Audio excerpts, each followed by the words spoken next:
uplifting the community. Let's talk about it.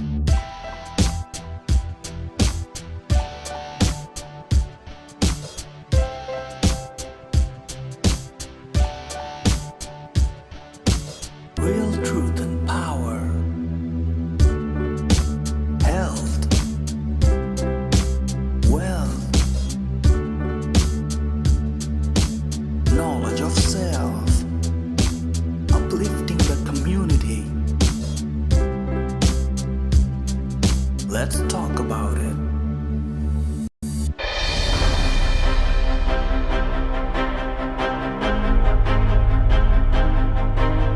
They wiped the archives, said I was divisive, said I was too loud. I've got one shot to bring real truth and power back, or the community loses its voice. It started as a podcast, just the mic, just truth. Then came the guests, doctors, entrepreneurs, revolutionaries.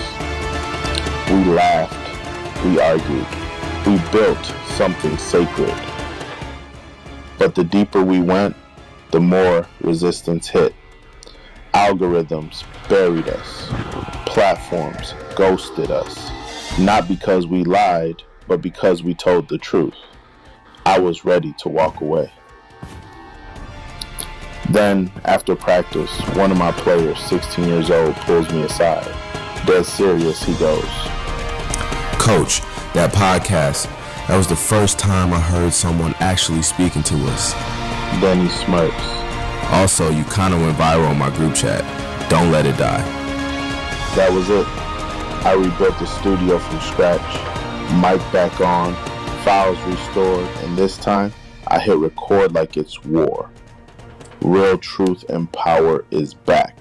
Raw, necessary, unstoppable. New shows drop soon. Subscribe now, share this, and revisit the episodes they didn't want you to hear.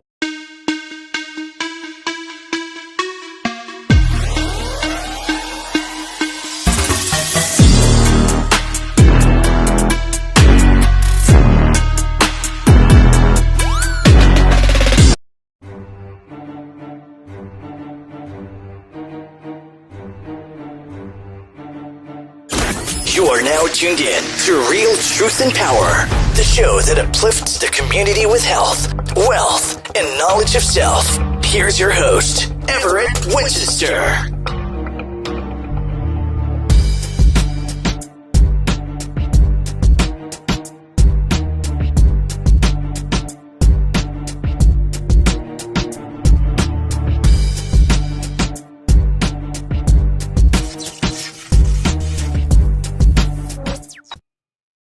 Peace and blessings, family. Peace and blessings. Welcome to the Real Truth and Power podcast, where we provide health, wealth, and knowledge of self. We got a very important topic to talk about tonight. As always, we're going to have a little fun, and we're going to do a lot of things. But before we start, let me play a quick video real quick, and then we can get into the show. They said we came from slavery, but they never said what we built before chains. I used to scroll, numb. Now I log in every week to remember who I am. I need to get every young person I know on this Zoom every third Wednesday, or they might never hear the truth that could change their life. It's not school, it's power. We read the words they buried. We mentor each other. We don't just learn, we rise. Every session, someone cries. Every week, someone says, "Why didn't anyone tell me this?" Before this group, I thought culture was vibes. Now I know it's war. And ignorance? That's the trap. The Baltimore UNIA changed my whole direction. Not just what I know who I am. It's not just a study group, it's a weapon. Believe that. Want to see for yourself? Email unia@barkaclark.com. Or contact Brother Everett. Because if you don't reclaim your story, someone else will rewrite it for you.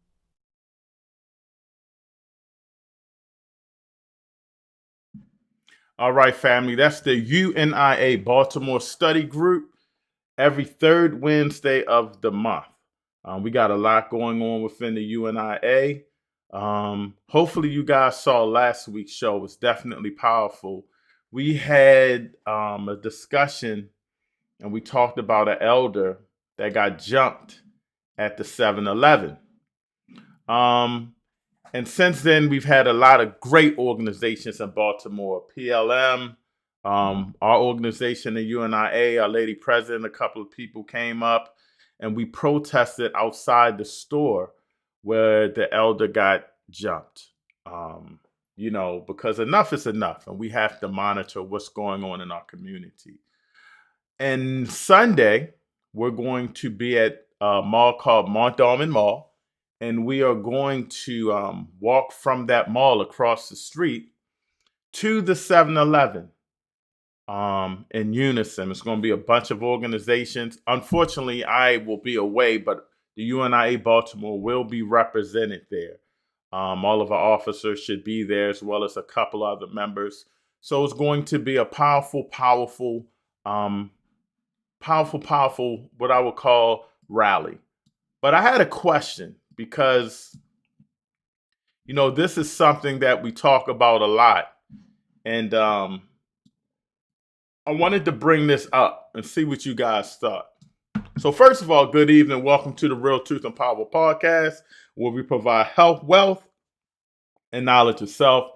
My name is Brother Everett. I am blessed to be the president of the Baltimore division and also Minister of Information for the entire UNIA. If you're tuning in, please do me a favor, hit that like button, hit that subscribe button.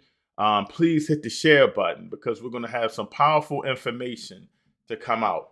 I'm going to put the link in the few so you guys can join and be a part of the discussion because I think it's very important. And I just put that on. If you guys have the link already, feel free to join now, but I will definitely share that link. And let me do that right now. I'm going to put the link in the chat because I really want to build this discussion and see what you guys think. I really want to build this discussion and see what you guys think. So I want to add something to tonight's program real quick. I want you guys to take this and imagine this. I want you to picture something.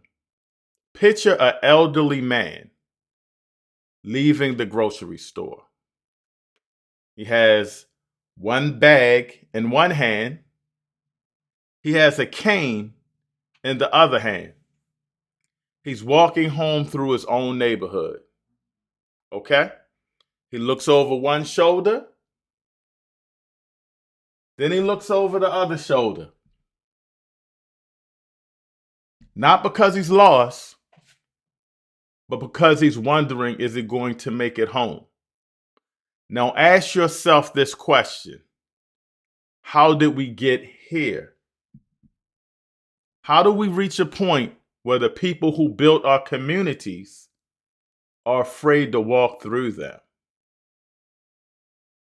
Now, every time something tragic happens, we know exactly what comes next. There's outrage. There's protests, there's speeches, there'll be social media posts, and I am a part of this. I get outraged. I'm part of the protests. I'm one of the ones speaking. I'm one of the ones sharing this outrage on social media. But the question we rarely ask is, what happens after the protests? Who protects the grandmother walking to the bus stop on Tuesday morning?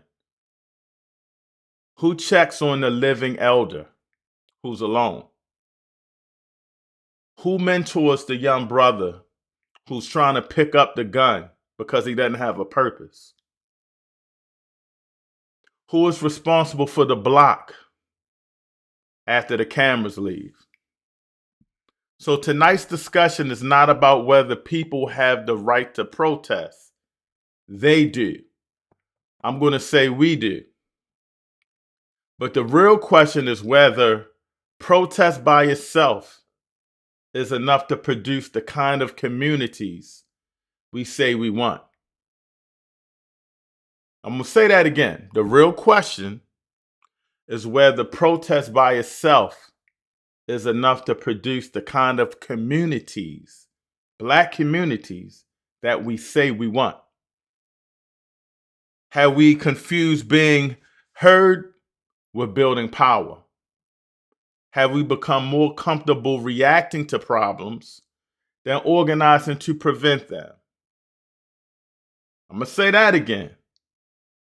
Have we become more comfortable reacting to the problems than organizing to prevent the problems? Or are there other answers we're not considering? So tonight we're going to challenge assumptions, examine responsibility, and hear different perspectives on one question. And this is an important question that I'm asking all of y'all. And you can put it in the chat. Who's controlling the block? Because if the answer is not us, then maybe the next question isn't whether we should protest. Maybe it's whether we're ready to build the kind of community that doesn't have to wait for someone else to save it.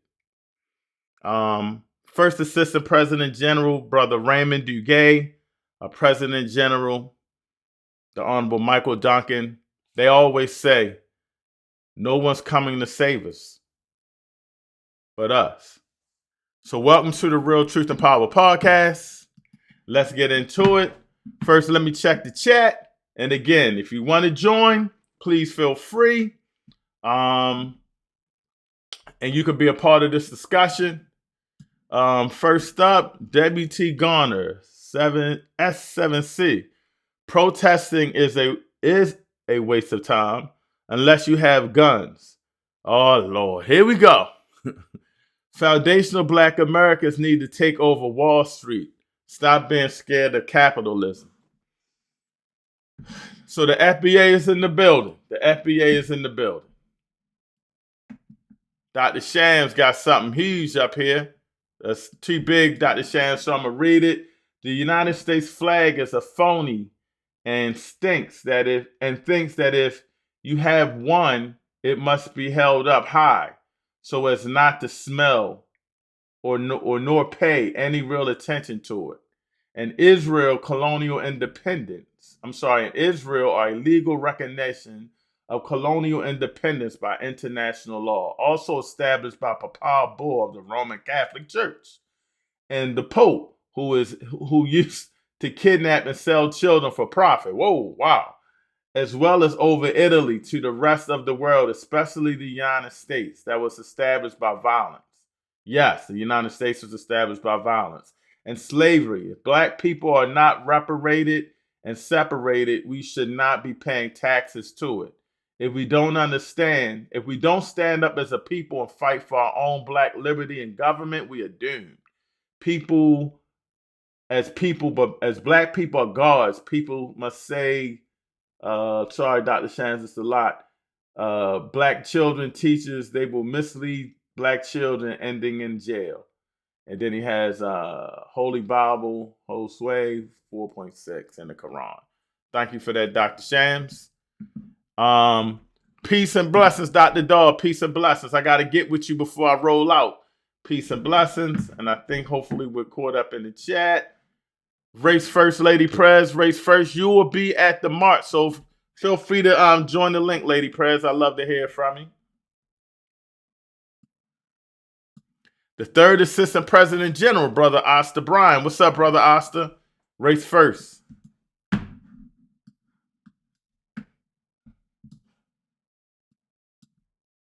Brother Kevin Nelson, race first. Peace and Black Power. Everett Winchester, Black Power and race first to you, Brother Kev. Hopefully you in town. Don't forget the convention's coming up. And we're in Baltimore this year. So you can make a couple of events. We back at the movie theater that Wednesday, August the 19th. It's a lot going on. So hopefully you can make it that weekend, Brother Kev, that week. And I think we're all caught up. So I'm going to put that link in the chat again.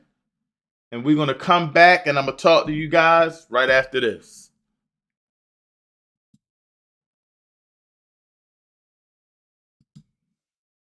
Baltimore don't sleep.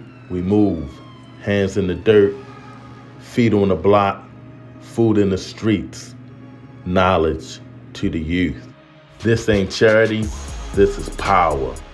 The Universal Negro Improvement Association running the community like infrastructure. No permission, no waiting, Black self-reliance in real time. Legacy heavy, boots planted, all in the name of Marcus Garvey. UNIA Baltimore Division 106, Barker Clark.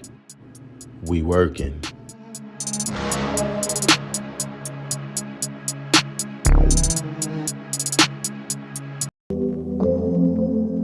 I used to think revolution meant fire and fists, but silence is louder.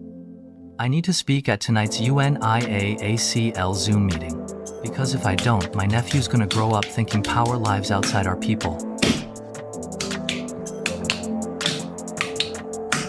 I wasn't raised on Garvey. I was raised on survival.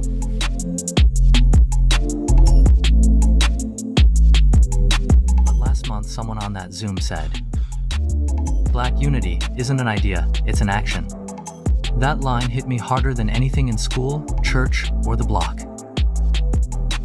But right before I log on, I freeze up.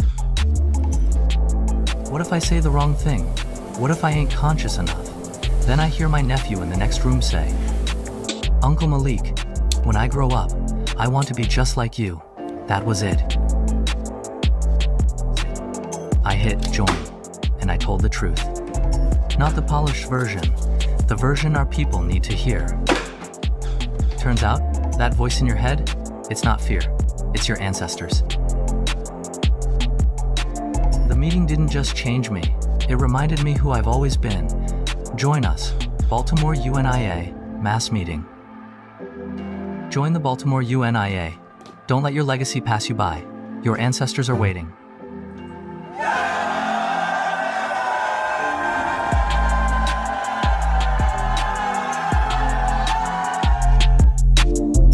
History doesn't remember those who stood on the sidelines.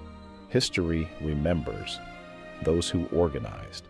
More than 100 years ago, Marcus Garvey inspired millions to believe that a people could rise through unity, organization, and self-determination.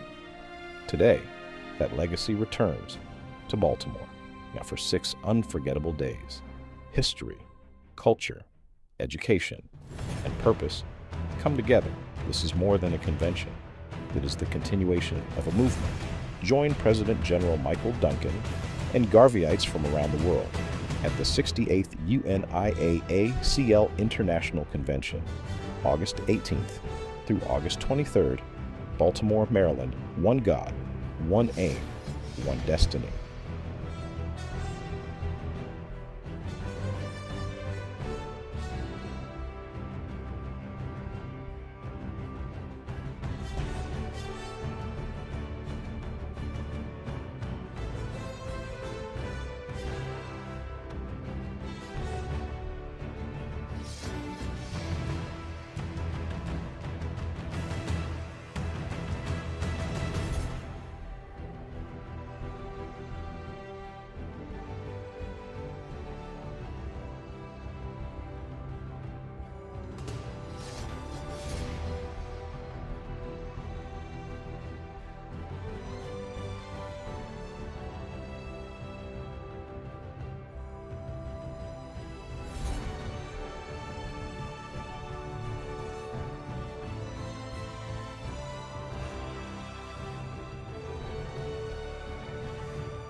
All right, family, UNIA convention, August 19th to August 23rd. It's going to be a powerful night. So I need all of y'all, if you're in the Baltimore area, to come on out and support us. So right now, do me this favor, family, because we are live. We got an important topic to talk about. Let's get the algorithms up. So after the show, people can still catch it and find it popping up on YouTube, etc. Do me this favor. If you're on Real Truth and Power YouTube, UNIA Rock Media, YouTube, on my Facebook, on Twitter. We're on Instagram as well. I don't think I did TikTok tonight. Do me this favor, very important.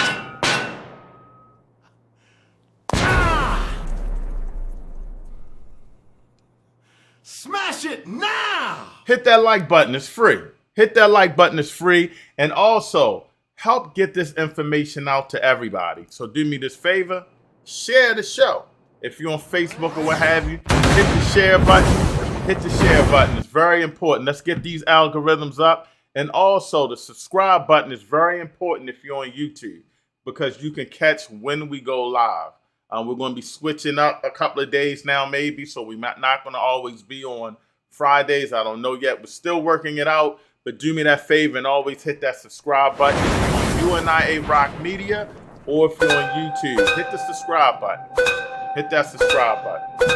I put the link in the chat if you do want to join. If not, that's okay. We're going to read all of your comments tonight, and I'm about to get it in. So I wanted to talk about this because it is very important, a very important topic.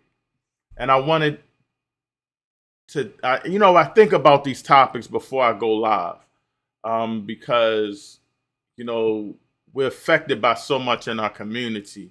And the first question is, why does this conversation matter? We came together because an elder got attacked. And that's what we should do. We should come together when our elders get attacked. There's no decent person that should accept that. There's no decent person that should accept the elder getting jumped at a 7-Eleven, getting a gun pulled out on them, of all things, a sword pulled out on them. That's tough. And, the rally showed that people cared. Shout out to Baba Emotep, brother, forgot the good brother's name, from PLM, two good brothers that, reached out to everybody and got everybody at the 7-Eleven. Shout out to them.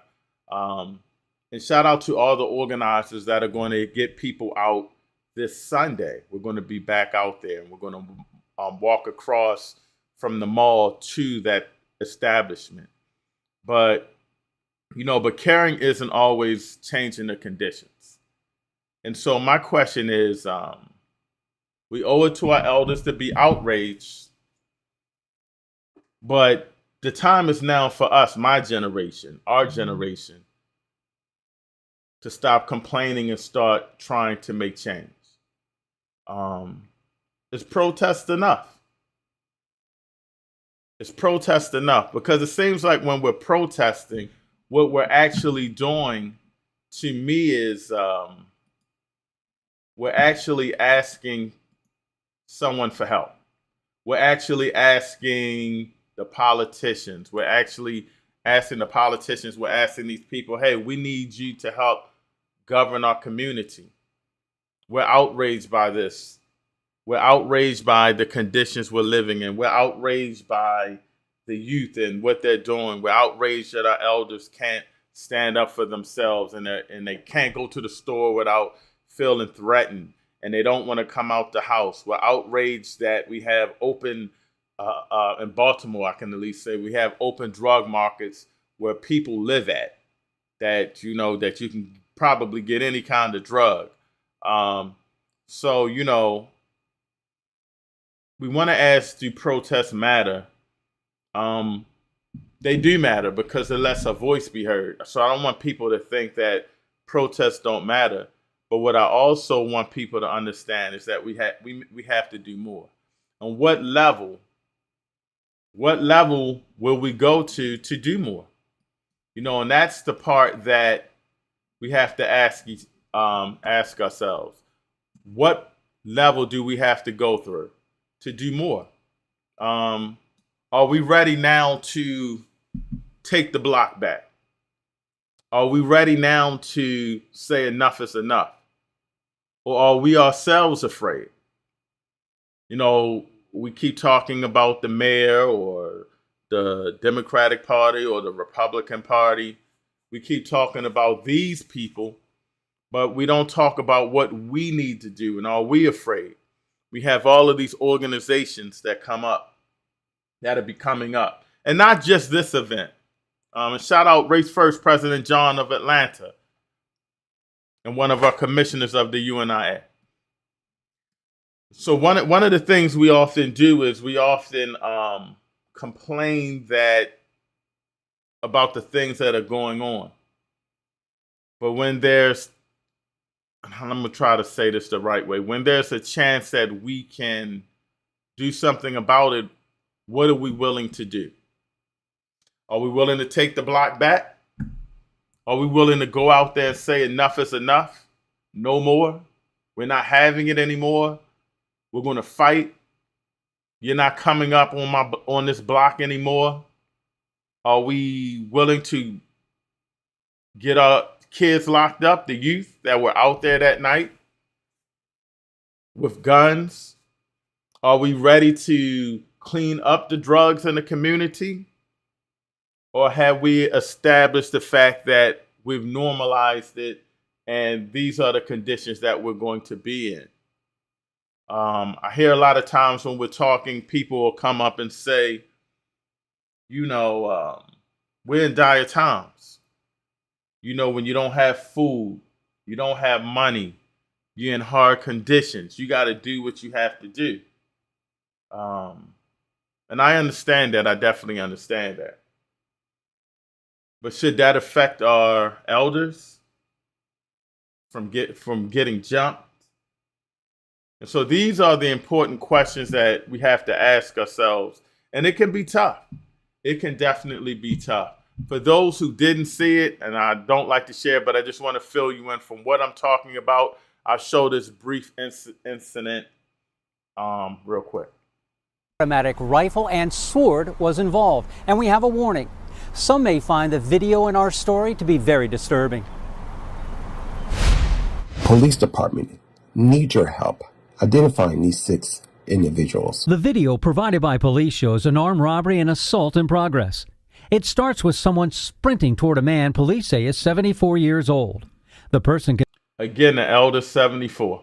Be seen pointing, and he got somebody running up to him with a gun. A semi-automatic rifle at him. The victim is soon surrounded by 5 others. The victim trying to go into a store. Now, shout out to the elder for fighting and everything like that. But my question is, these guys have guns. These guys have swords and weapons. What are we about to do? Are we going to protest? And then after the protest, nothing happens because the elected officials aren't willing to do anything about it? The elected officials are not willing to do anything about it. If you hear my good brother Keith Scott, he's always saying, the elected officials we have aren't nothing. So, what are we willing to do now? Because if they're not doing anything to get these young individuals off this corner, then who's going to take the corner? Are we going to allow the youth to take the corner? What if these are your kids too, by the way? Your grandkids or your child? victim uses a crate to try and fend them off. When someone sneaks up behind him, knocking him to the ground, they all then start pounding and kicking him while he's on the pavement. We showed the video to convenience store customers. I see a lot of kids in that video. So that's all I'm going to show from there. But my question is simple. These are young black kids jumping an elder. Who are we voicing our problems and concerns to? Is it to each other? Are we venting to each other about the issues we have in our community? Are we voicing our opinion to the elected officials who we vote on to put in to change the conditions that we're living in? These are the questions that I'm asking. Peace, brother Tashaka Sankofa. Feel free to join, brother. I love to hear your take on this because I already know where you at with it. But if you feel free to join if you're free. But my question is simple. are we willing to do what we need to do to take back our community? Because it's dawned on me that we're communities within a community. You have your Pan-African community or your conscious community, your religious communities, and we're all affected by the pain that's been inflicted on us by a certain community, whether you want to call it the drug community or the street community. But we don't walk that community any longer. We're not out there in these streets any longer fighting to protect our community. And so if we are the leaders of the community now, who are we reaching out to? Are we reaching out to the parents of these individuals? Are we reaching out to the politicians of these individuals? Who are we reaching out to when we protest? When we're on, are we reaching out to the media? And if we are reaching out to the media to say, hey, we're upset, we're tired of this, who are we venting to? These are questions. Put it in the chat because I don't know. I don't know.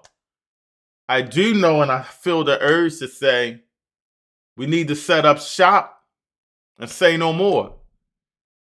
But when I think of that, I understand the fact that it could be bloodshed, that it could be these young kids that I hope I don't know none of them. You know what I'm saying? I didn't see the faces.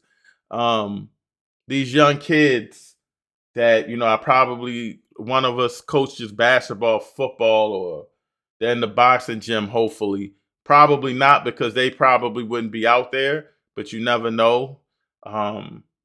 Somebody's child is out there. But when is enough that we don't do anything but voice frustration? We're coming together. That's a great thing. But when we come together, what is the outcome? Solidarity and unity is great. Yes, I'm all for it. I'm there with you. Don't get me wrong. I'm in the fight with you. But my question is enough to where we got to just say, look, no more. Let's set up shop. We're not having it anymore. If your child is out here, he might get busted up. If he's armed, then he's going to get the same treatment back at him. If he's armed, we'll be armed, because we don't want this out in our community anymore. Am I extreme? Put it in the chat if you think I'm extreme. Let me get caught up real quick. Baba Ori. When children are embraced by the village, they don't burn it down to feel its warmth. Aaron Maben. Great comment, Baba Ori. Great comment. My question, though, Brother Ori, let me ask you this, though. How do we make them feel the warmth?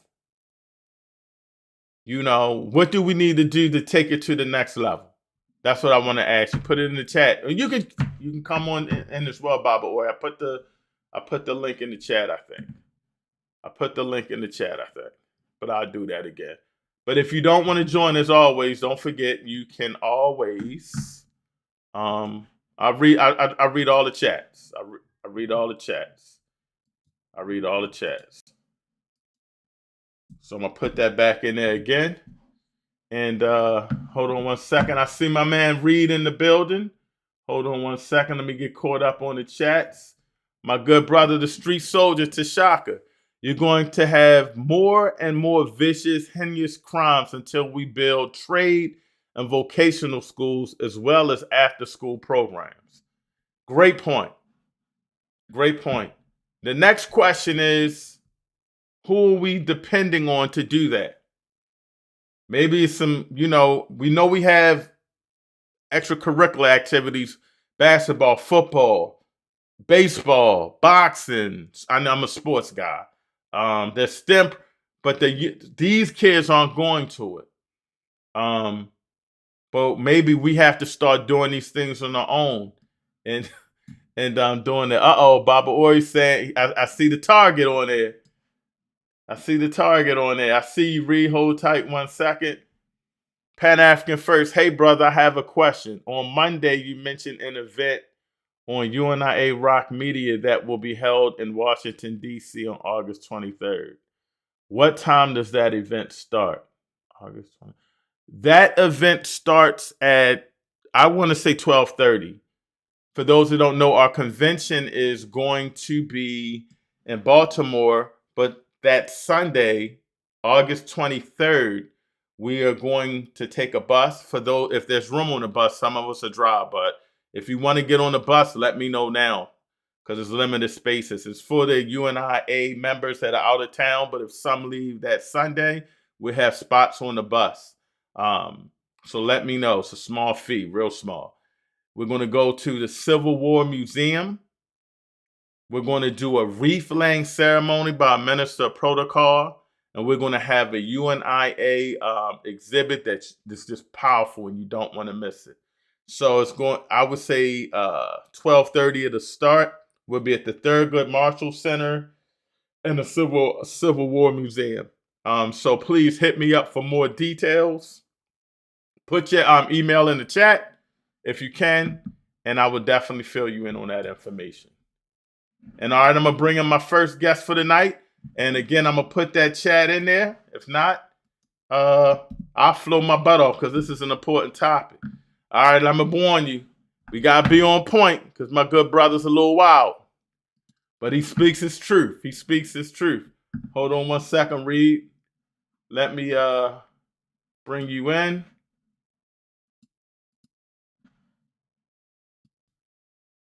Oh, Lord, brother. You look like you about to go in already, brother. Are the people going to love you tonight or hate you tonight? That's all I want to know.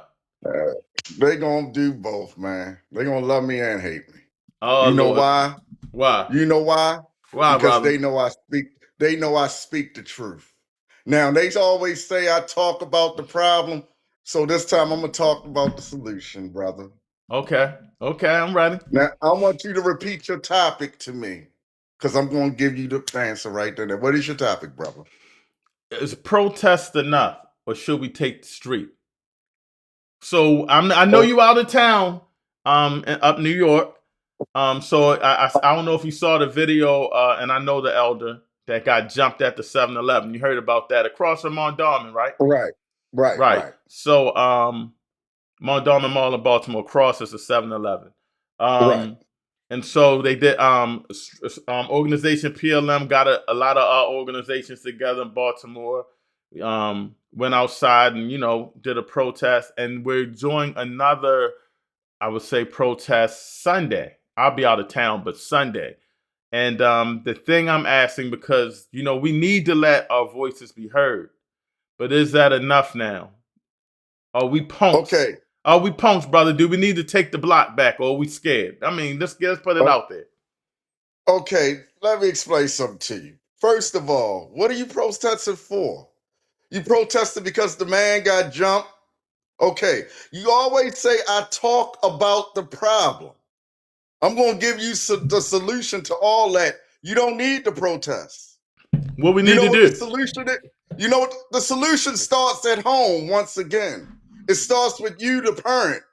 You, the parent, getting involved with your child. You don't see the white kids out there jumping people. Do you? Why it always got to be the blacks? Because you know why? Because let's look at it for what it is, not for what you want it to be, not for what I want it to be. Let's look at it for what it is. Half of the parents go to work, single mothers, other part locked up or strung out. I mean, look what happened up there at Liberty Heights in Gwinnett Oak. That boy got on the bus, went up there, killed the girl and her brother because she broke up with him. But yet there was no forced entry. She let him in. Well, hold up. Those type of things happen in white communities too. Don't act like they don't be. Okay, name one, because it happens in the black community so much. You can name more than one. Now name one in the white community. I mean, I don't study that community. Because it doesn't happen often. Not like it happens here. Now, hold up. Let me ask you this. Who does more mass shootings, black people or white people? Of course, you know. Who blew up the Oklahoma towers, white people or black people? Come on, brother. White people did that. Okay, well. They did that for hate crimes towards us. You understand? That was a hate crime. It wasn't a lot of us in that building, but I understand that was a hate crime. Yeah, it was a political. It was a hate crime. And what did the white man do to him for it? He killed him. Because there wasn't enough blacks in there. You killed more white people than you killed us. You know what I'm saying? But go ahead. Okay, check this out. The problem we have today with all the YNs, all the kids running wild and crazy. Bring your camera up. I can't see your face. There we go. The problem we have today, and the reason the YNs and all the kids going crazy, you see them beating up elderly people because, I got to go back on you. The governor broke a link a long time ago, E, and they did it when we were coming up.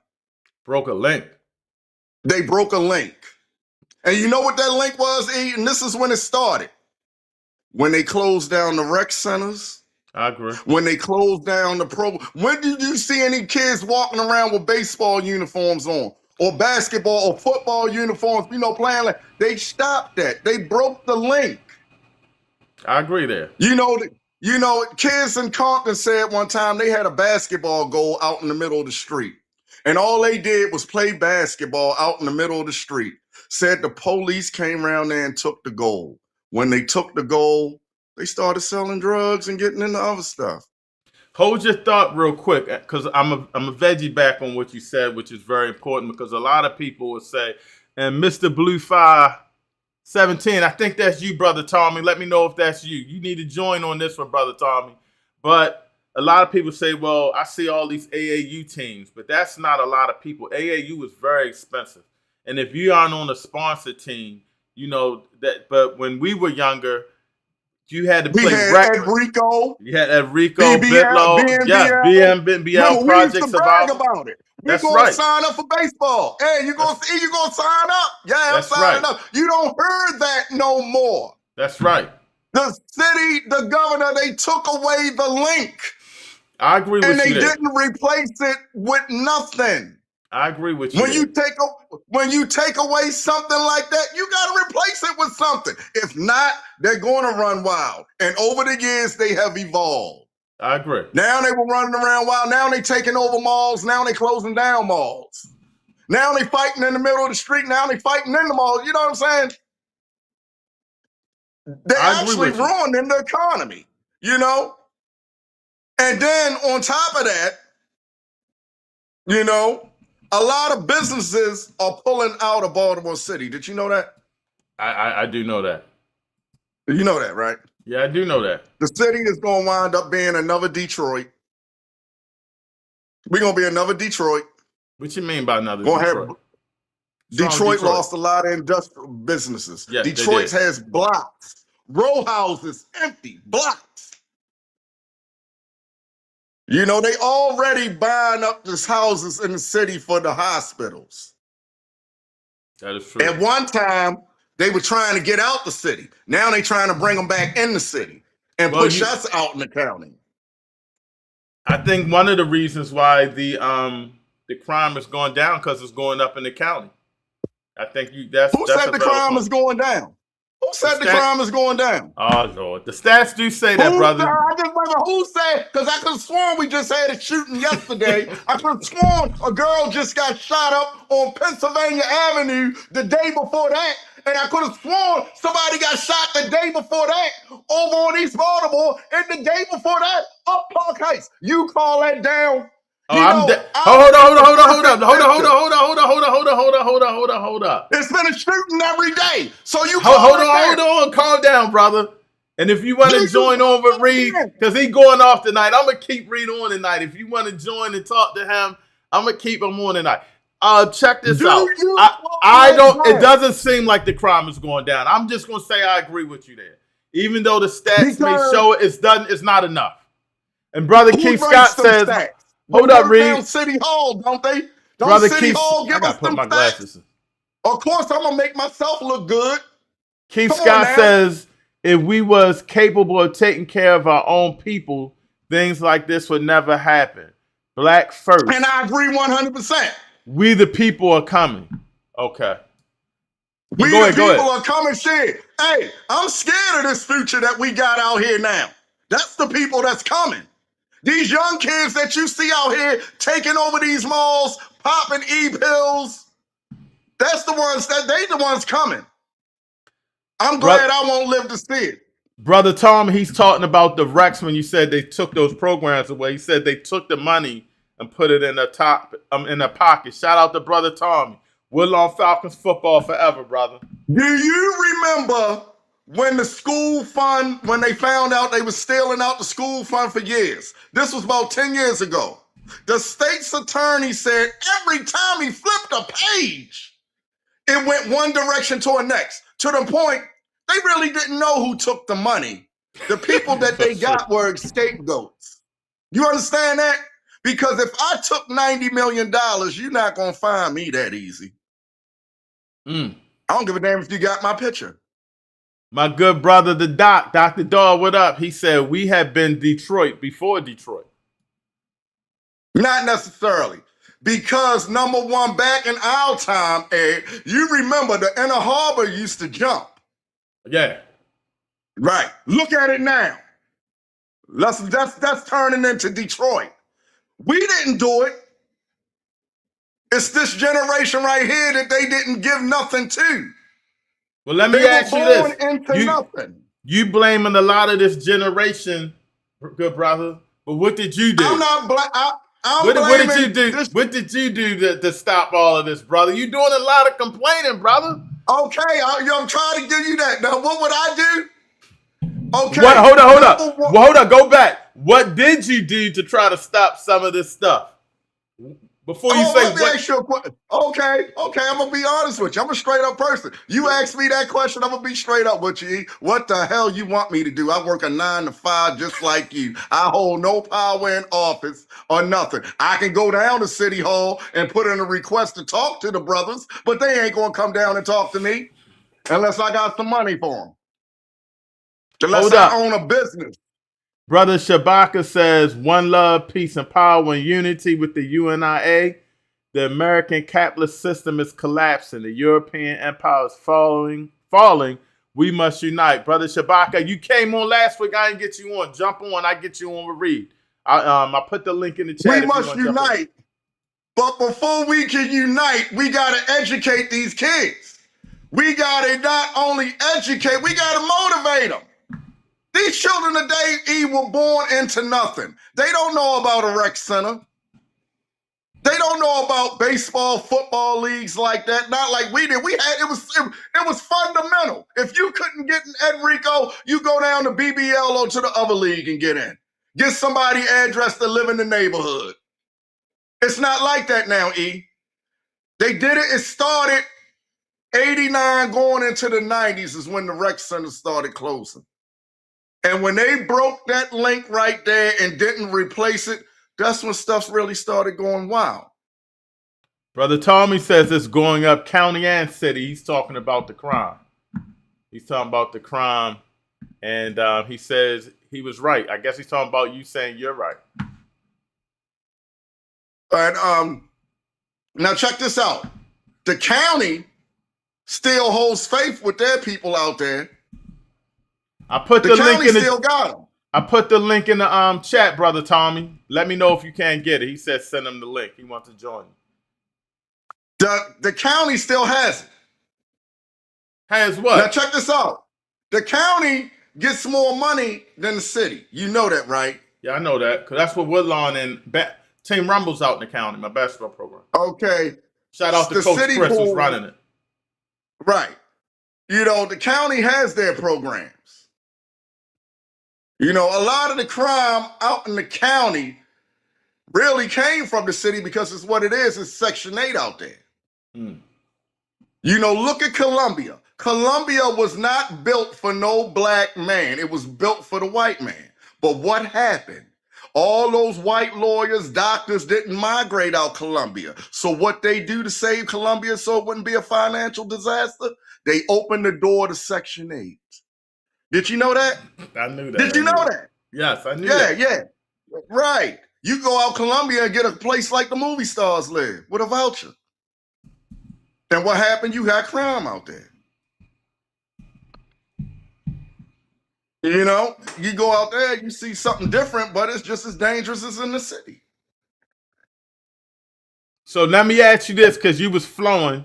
You said, what would you wanted me to ask you, what would you do? And Tommy, I'm gonna try to put that. It should be. I'm putting it in there, Tommy, but I'm gonna go straight to Instagram and try to put it in the Let's chat. say I ran for mayor or governor and I won. Let's say I was the mayor. First of all, what I'm going to do, I'm going to open up some programs for the children, not for them. I'm going to open it up while they're in school to let them know about it and open it up promptly so when they get out of school, they can get involved in it. I'm going to get them involved in it in school. You got to get something to catch their mind. I would open recording studios where they can rap, come in, rap, whatever, you know, write their rhymes, whatever, just to get them off the street.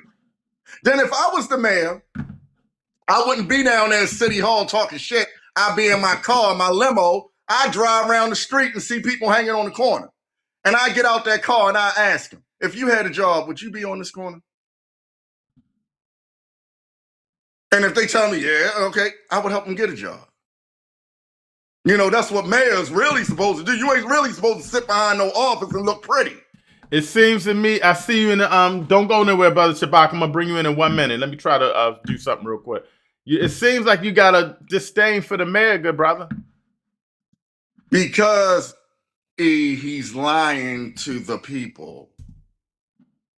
I got a disdain for the mayor and the governor. Why did you make that law saying we can't charge juveniles as adults no more? Because Maryland charges more juveniles than any other state. So what?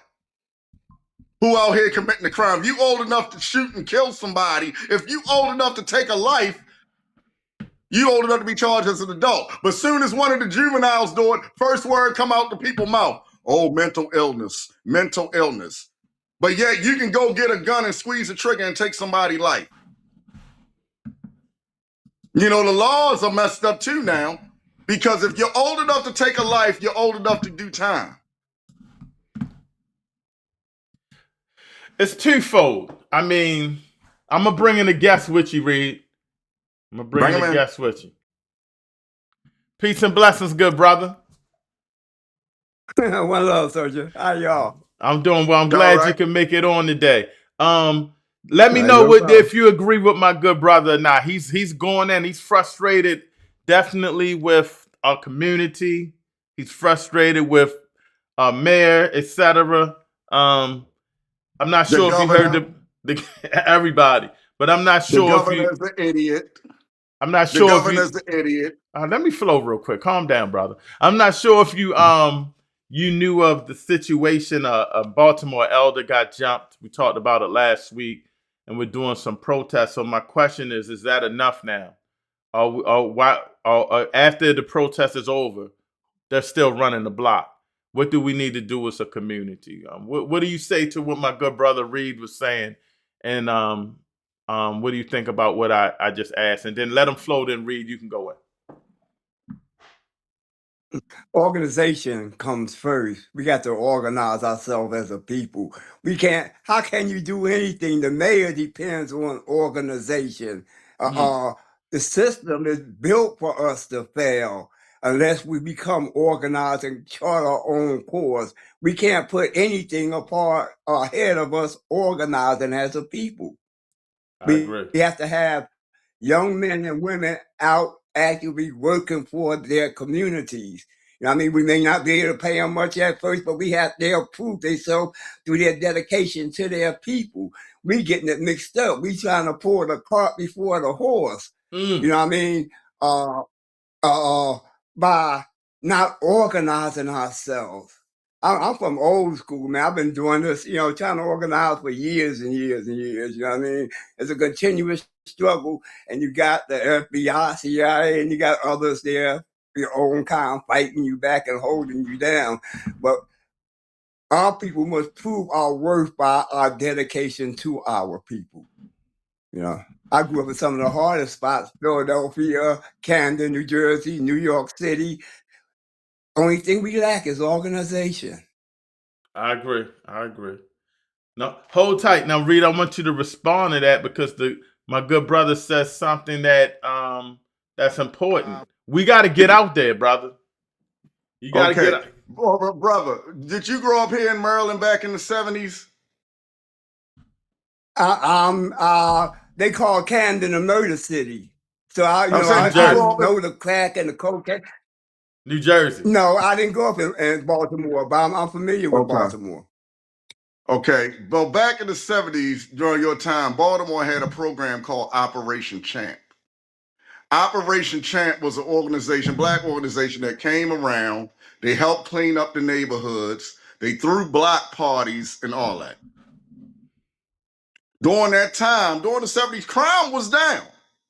Blacks were into unity. Blacks was into culture. Wearing dashikis and all that. The programs were working. Once they took away the programs, then came the drugs. Then came the crime with it. We were organized. But it's the government that when they see us organized, they break it up. What do you say about that, good brother? We have to depend on our own people to organize. We can't let the government, like the doc said, the government or the system is there to destroy us. They not there to build us up. We got to build ourselves up in a revolutionary, organized fashion. That everybody forget what Castro and Sankara and them came through. They didn't come through government assistance. They came through organizing and working amongst the people, building up parties and organizations where people showed their worth in their communities. And then you start building armies and groups and things like that to change the conditions of your people. But you have to have organization comes first and not governmental organization. Hold on real quick, Reed. I want to ask you this, good brother Shabaka, because you said something that's very important. And I want to ask you this. Tommy, I see you. I'm about to bring you in a minute. Don't go nowhere. Hopefully you're not at work. I want to ask you this because this is very important that I want people to comment on. Dealing with the streets and the youth taking over and the drugs and everything like that. And what you're saying, I agree with. We need to start building, organizing to change things on our own and not waiting on the government. What's the first step we got to do? Because, I know it's great when we come together and show unity, but now that we have the unity, what do we need to do to make this change and affect the community right away? Because I think we're in dire times. We're in dire need. What we did early in the 70s is that we went on a college campus and they had the means that was, they could get programs and activities going. They had the monies and things like that to get, and we were met with a whole lot of resistance at first. You know what I mean? But as we started building, we started organizing more and more of the students. We started putting on programs and activities that benefited the community, and we were really growing from there. We did African Liberation Day a few years, and the only thing, like you were saying, the crack epidemic came, and it was like almost, it slowed us down, but it didn't stop us. You know what I mean? It slowed us down today. That's where we got the disrespect, and I'm a nigger now, I'm a pimp now, I'm a gangster now, instead of I'm a revolutionary now, I'm an organizer, I'm helping my community now. We got to change that whole atmosphere, the whole concept of helping or dealing. I'm no more important than the rest of us. And if we let a group of individuals dominate our blocks and communities, we'll never get anywhere as a people. We have to organize ourselves. Thank you so much for that. Before I let you go, Brother Shabaka, I've thought when I see your posts all the time, I thought you was my good brother from Chicago, Shaka Barak. But then I looked and I saw Shabaka. Just introduce yourself to the people and let them know a little history about yourself And I see you putting a lot about the UNIA Marcus Garvey. What's your history with that? I worked with the UNIA. I worked with the African People's Socialist Party. I worked with the All African People Revolutionary Party. So I have a history of struggle. And each of those organizations are still trying to build. And that's what our people don't understand. We have people that's been in the AAPRP for over 40 years, and they have the ability and the knowledge to build in our communities, but we're not given the organizations that are worthy of these positions, the power to do so. We got to get with people that's educated and people that's willing to start to educate our children, not to work in the benefit of the system, but to work for our people. Then we can make change. Thank you so much. I appreciate you for joining the show. Every week we go in, I see you in a comment. I put the link in there. So for anytime you want to join the show, you got the link. I'm trying to get down there to meet y'all brothers, man. That's what I want to do. August 19th to the 23rd, we got free event. If you're not a UNIA member, we got free events at night. And it ain't too late to join it. You can see how we do things during the day, but at night we going to be showing documentary of a grocery store and two documentaries on Wednesday night at a Black-owned movie theater. Thursday, we're at Next Phase. We're going to have speakers. We're going to have some entertainment and some powerful poetry. Friday, we got a powerful panel discussion led by my good brother, Dr. Dennis Assar Winkler. Saturday, we got the gala. And Sunday, we down D.C. So definitely link up with us, man. You're going to love it. It's going to be powerful. And what I love too is that y'all are getting with the youth, man. We got to change the minds and the conditions of the youth. You know what I mean? We got to get them, show them that working for the people is better than working for, government or organizations that's not doing anything for the people, Yeah. So, got to deal with the youth, man. Yes, sir. Yes, sir. Well, I thank you again, Brother Shabaka. And again, when you see us live, hit that link and join us. We love to hear your info. I love it, bro. Love it. All right. All right. Peace and blessings and race first. Right. Peace and blessings, soldiers. All right. All right, Ree. I'm about to bring you in, Tommy. What did you think about what our good elder said? Hold up real quick. Keith Scott said, replace the system. Black first. And hold up real quick. I'm going to get caught up on these chats. I don't know what happened there. I think, brother, damn, what's going on there? There we go. Brother Tashaka said, peace, brother. I think he was talking to the elder. Let's move this out the way, make that bigger. And Keith Scott said, replace the system Black first, so I saw that. So what did you think about what he said? Well, some of what he said was true. Some of it. And some of what he said was the same thing I said. I agree, organization would have talked about you got to educate your youth. I agree. It starts with you, the parent. What your child does out there in the street reflects you. What did you teach your child?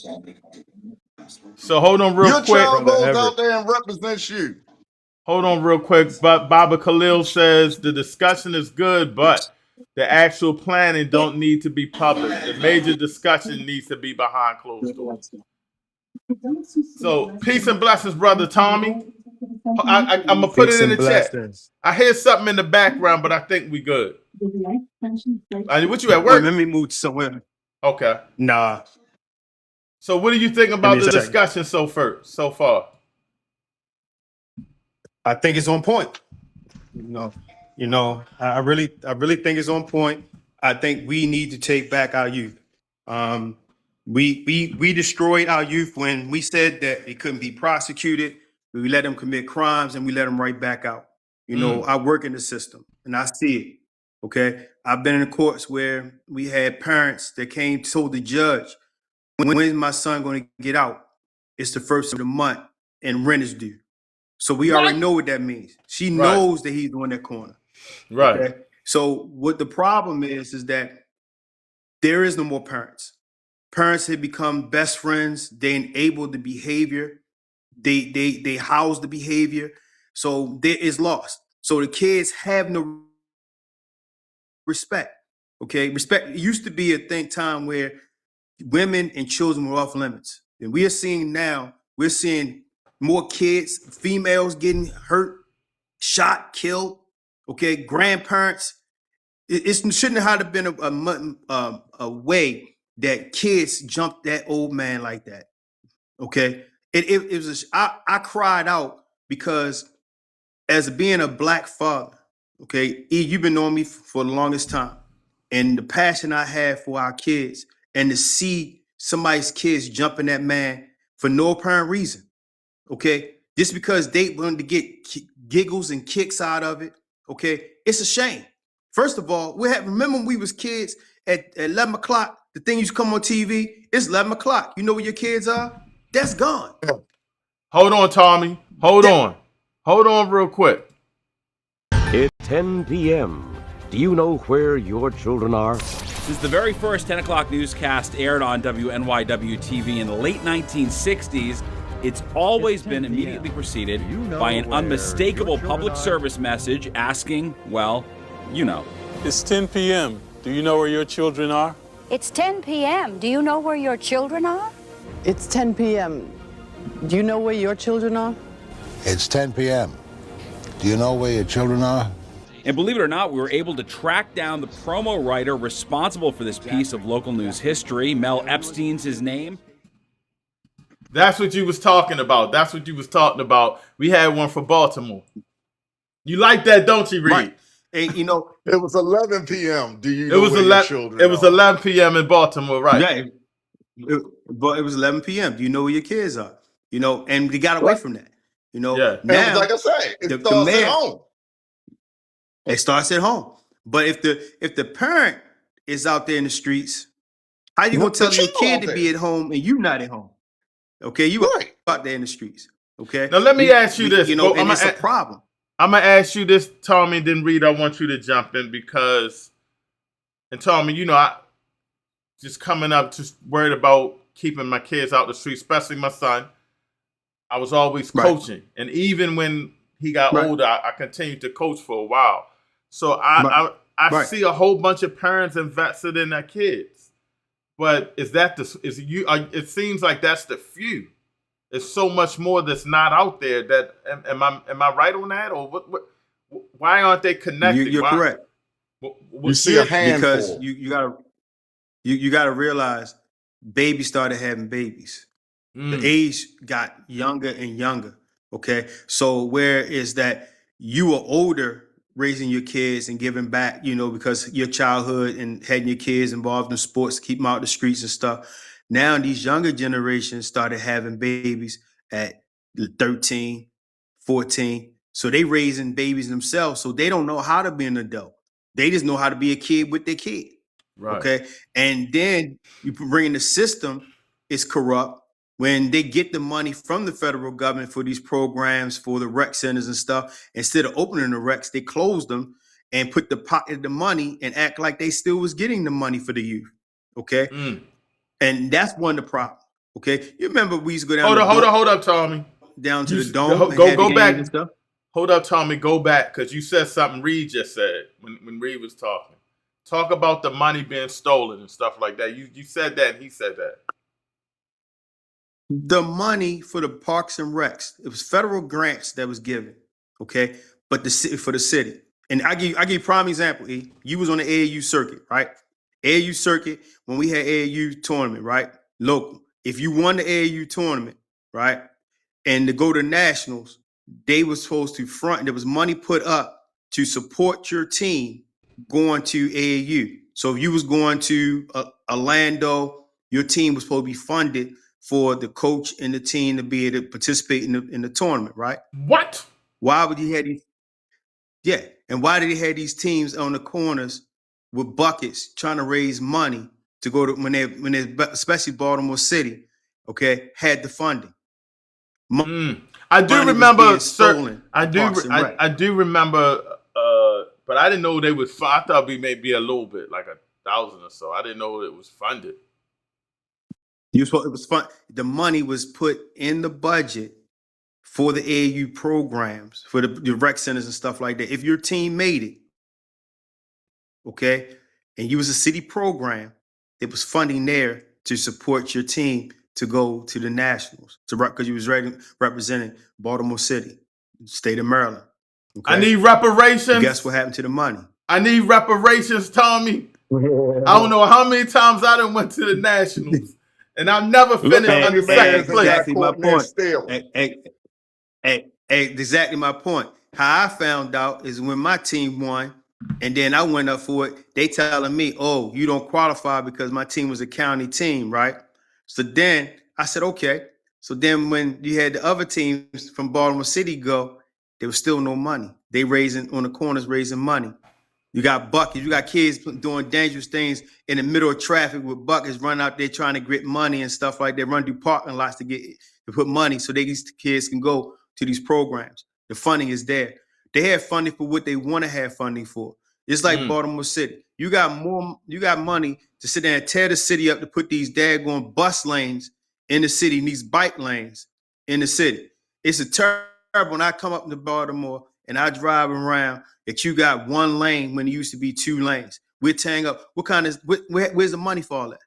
But yet still there's no money for the youth. Okay, they commit a crime. They go for a couple of days and they right back out here doing the same thing. That's why the police can't police, because why I'm gonna take my time to arrest somebody when that's gonna be they're gonna tell you I'm gonna be right back out in the street. And guess what? Right back I've seen it. Well, first, Tommy, let people, because I'm sorry to cut you off. I know you said you were in the system. Let people know what you do for a living.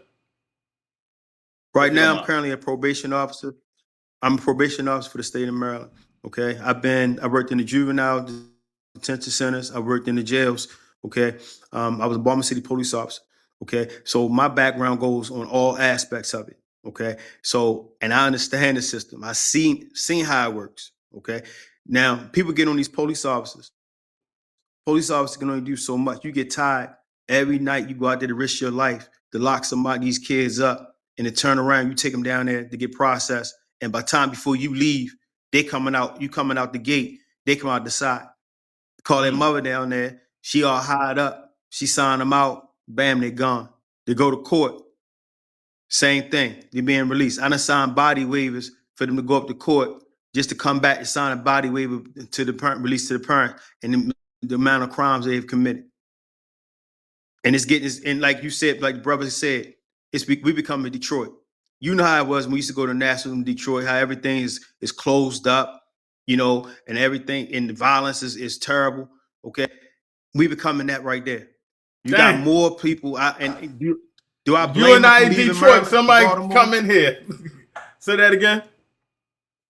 I said, the one is it's heartening. It's heartening to see the fact is people are leaving Maryland because of the crime, okay, and because of what's going on. And it shouldn't be that way. But guess what? When you want peace in your valley, sometimes you got to leave, okay. And it's a shame that people are leaving. But yet still, you get your governors, his pockets getting greased.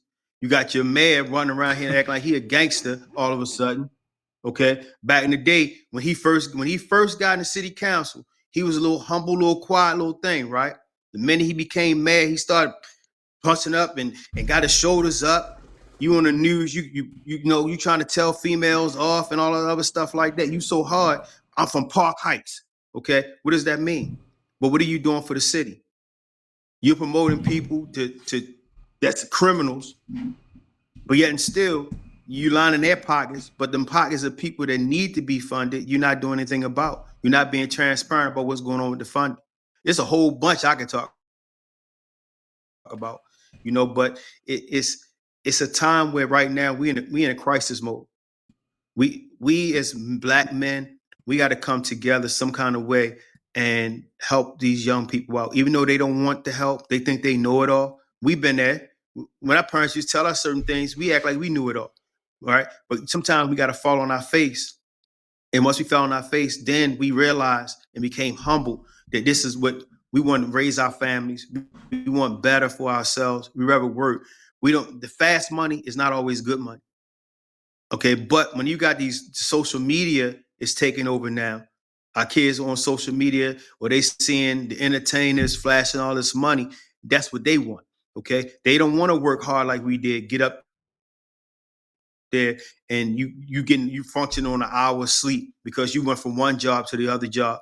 But at the end of the day, you can sleep knowing that no one's going to be kicking your door in for raids or when you walking down the street with your family, turning your head from side to side when somebody go jump out of a car and shoot you or something like that. You know, we got to get back to that way. We got to tell these young people, you got to work.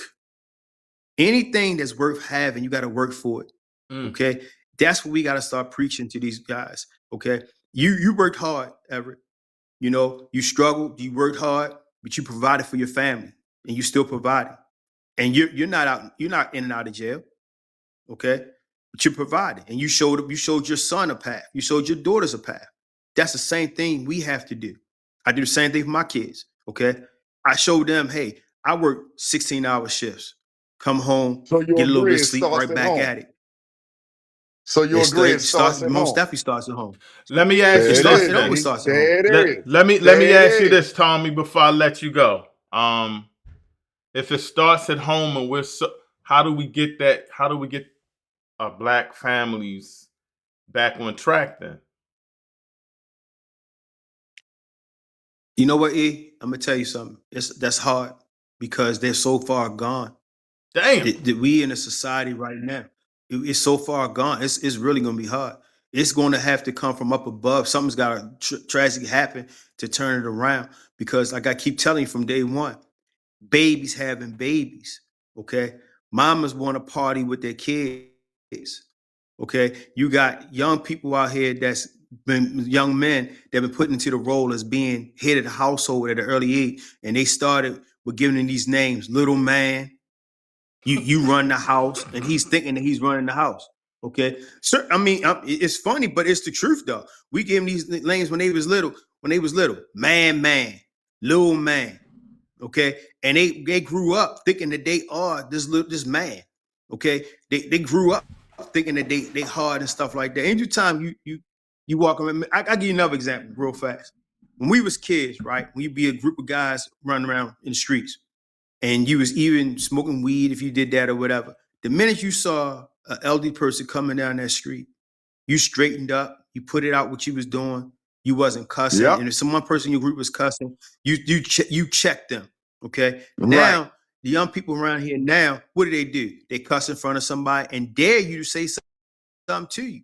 Okay. We never challenged the older folks. These kids that challenge you now, they make you scared. Back in the days, you say that if I saw you doing something, I would pull you up and then I'm gonna tell your mother, right?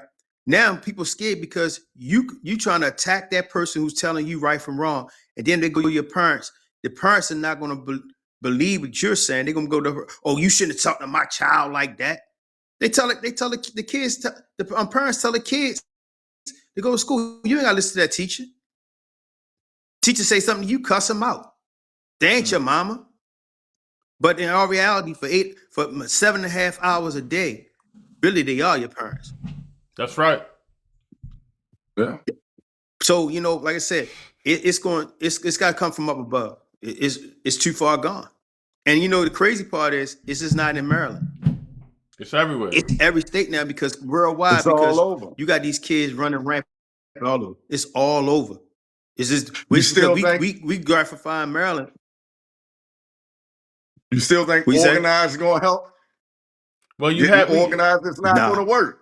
Listen, opening the rec centers now because not going to work because somebody here's the problem. Here's the problem when you go ahead. When you're talking about organizing, right?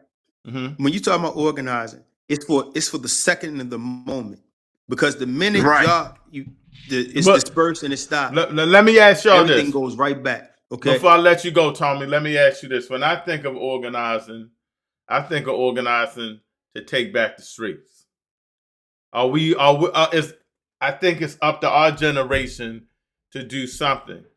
Do you think are we the cause? Are we that soft that we can't say it's on and popping down and take back our blocks? Yes. Because nowadays the parents are scared of the children. You go out there and buck on your son, and he might shoot you, or one of his homeboys might shoot you. Yeah, and wait. Or here's the other thing too. You forgot one thing. Remember when you beat your child? Now you put your hand on your child, you going to jail. So you going to jail. But they use that on top of your head too. So he's right. You going to jail. You touch me, you going to jail. Okay. But yet still, that kid put their hands on you. Nothing's done to them. Okay. Right. I put my hands on them. I'm going to jail. I got a record. I'm losing my job. I'm blackballed in the employment industry. I'm scraps now. I can't even probably get a job at McDonald's. All because this kid put his hands on me, disrespected me, and I'm sitting up there and defending myself. The tables turn. The system is jacked up. No way around. It's Brother jacked Tashak, up. I just lost you. Jump back on. Tommy, before I let you go, you got to give me one solution to the problem. You sounding like we doomed, brother. You got to give me a solution to the problem. What can we do? You know what the solution to the problem is? The politicians need to stop taking and pocketing the money and put the money and the resources back in the community. That's part of the solution right there. And anytime you have CEOs of public schools making $400,000, but the school system is failing, that's a problem. They're robbing. When you have it doesn't match up. Now, if you told me you're making $400,000 and the schools would thrive and you have more kids being successful in school and want to go to school versus being in the street while school going on, then I'd be like, okay, it's justified. You can't justify a CEO of schools making $400,000 and then leave Maryland, the school system jacked up, and go to another place and making another $400,000, close to $500,000. You can't justify that, brother, at all. God. Well, thank you for. But you guess what you do? Keep on doing what you're doing. These little nuggets and stuff like that. You know, at some point they're going to help. But until we as a people decide to change, and these young people get in their head, they change, then change will happen. Love you, brother. I love you too, Tommy. Tell the family I said what's up. I sure will. All right, peace and blessings. That was my good brother, Tommy Irvin. Damn, Tommy sounds. Hold on. Hold on, Reed. Let me get caught up in the chat, and then I'm bringing in my good brother, the General Tashaka Sankofa. They are teaching our children to be cold. I don't know what's up with these chats sometimes. They're teaching our children to be cold and ruthless. We must change the direction. We must organize and positive action and education activities. Babylon is the bandit. Okay, got that. They need to take away social media for real. How you gonna take away social media? Because that's what's destroyed them. How about but I could say that about the music industry. I could say that about a whole bunch of things. Vocal dialect, what's up? Speaking of the music industry, do you remember back in the day when rap music was getting banned? Yeah. Do you remember that? Okay, now the rappers today are saying way worse than what the rappers said back in the day. And it's not getting banned. You know why? Why? Do you know why? Because it don't make no sense. And the white man is saying, hey, they not talking about me now. Let them talk it. Hold on, Reed. I'm about to bring Tashaka Sankofa and Street Soldiers. Let me just caught up on the chat. Brother Ori, I think I read this. He might have put it in again. When children are embraced by the village, they don't burn it down. It fills its warmth. And Maven. And my good brother Donald. Brother Don, you free to join. I know it's late. Your guest on the right is absolutely correct. I'm very concerned about our youth, particularly the black males. Vocal dialect, I always say that. He's saying exactly. I think he's agreeing with you and Tommy. Break the colonial chains, mentally and mindset. Better to be the man than be a gangster and pimps. I agree. The adults are not organized. What we're experiencing is a failed government policies for from the 60s and the 70s, which incentivized out of wedlock births and fathers unable to be in the homes. That's deep, Brother Don. The AES is a clear example of strong. The AES is a strong organization, rules nations, political education. Organization comes first. Wow. It's white liberals which promoted policies that encourage having no discipline. Uh-oh. Baba Ori, many of us parrot Daniel Patrick Moynihan.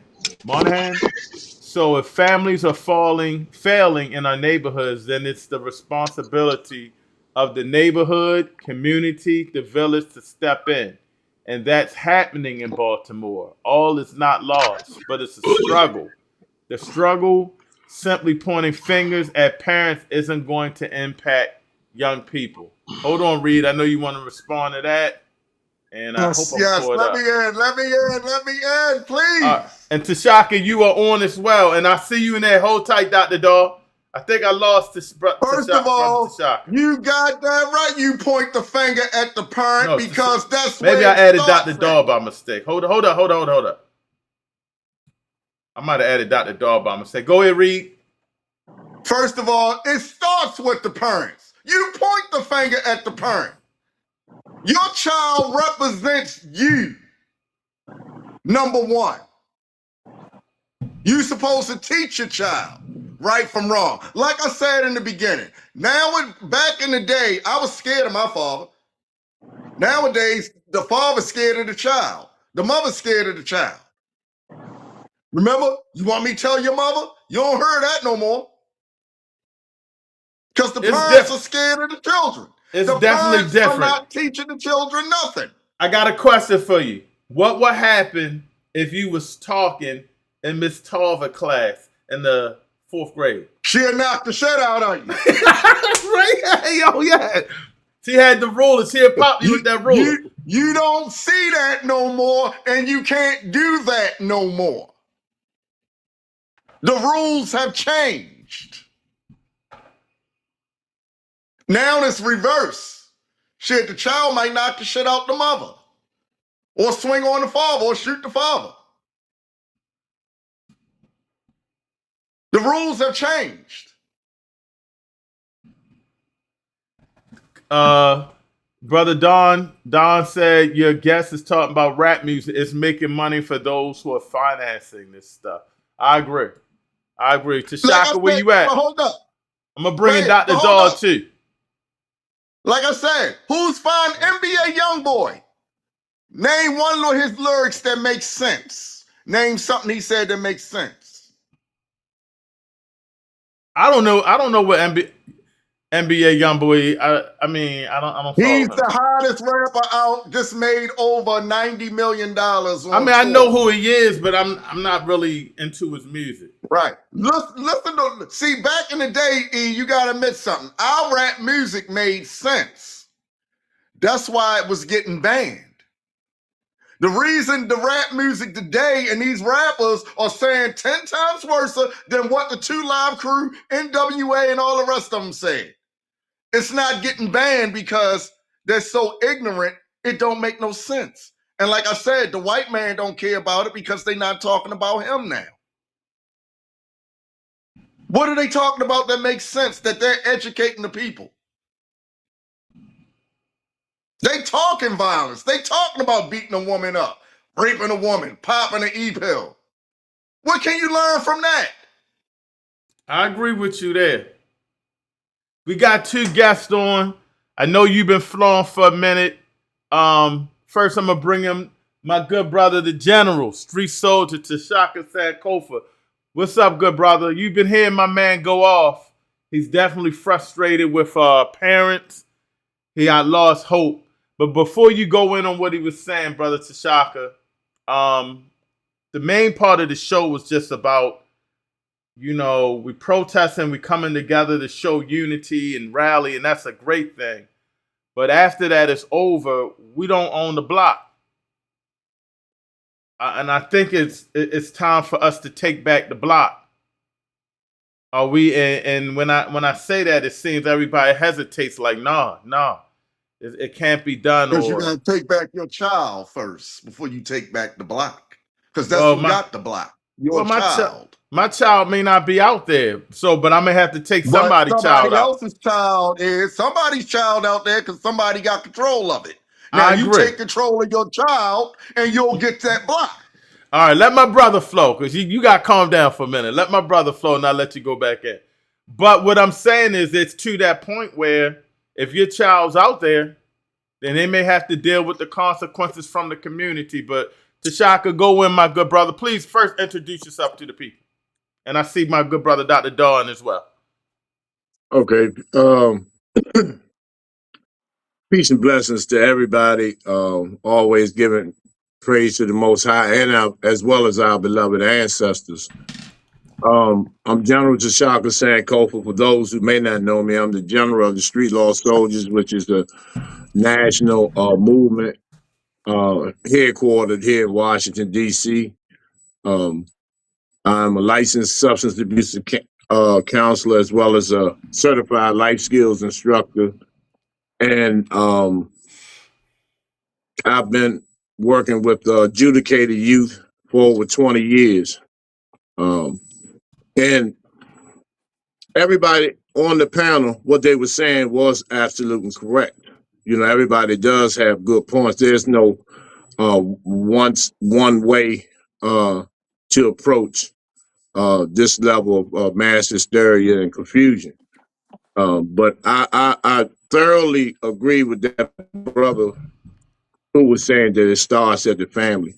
Now, one of the things that we have to do that we tend to overlook is that when you look at the home, when you look at the parents now, even in Washington, D.C., Baltimore, all of us the same. All of us the same. Oppression, poverty, sexual abuse, child abuse, guns, fentanyl, miseducation, lack of education, homelessness, mass incarceration. It affects all of us. But when you look into the home, by doing, thousands of home assessments, you find that the parents, when you get to the core issue, there's primarily substance abuse within the parents, as well as some of these parents have a history of sexual abuse as well. And so when, we've cleaned a lot of parents up, which enabled the children to be able to fall in line, because once these parents are rehabilitated to some degree in terms of substance abuse, in terms of mental health counseling and therapy, the it's a snowball effect in terms of the children being able to fall in place, because there has been a high level of discipline implemented into the homes. And so the houses start being more tidy. The children don't have to go to school with wrinkled uniforms, and they have lunches, and there's a structured regimen in the home.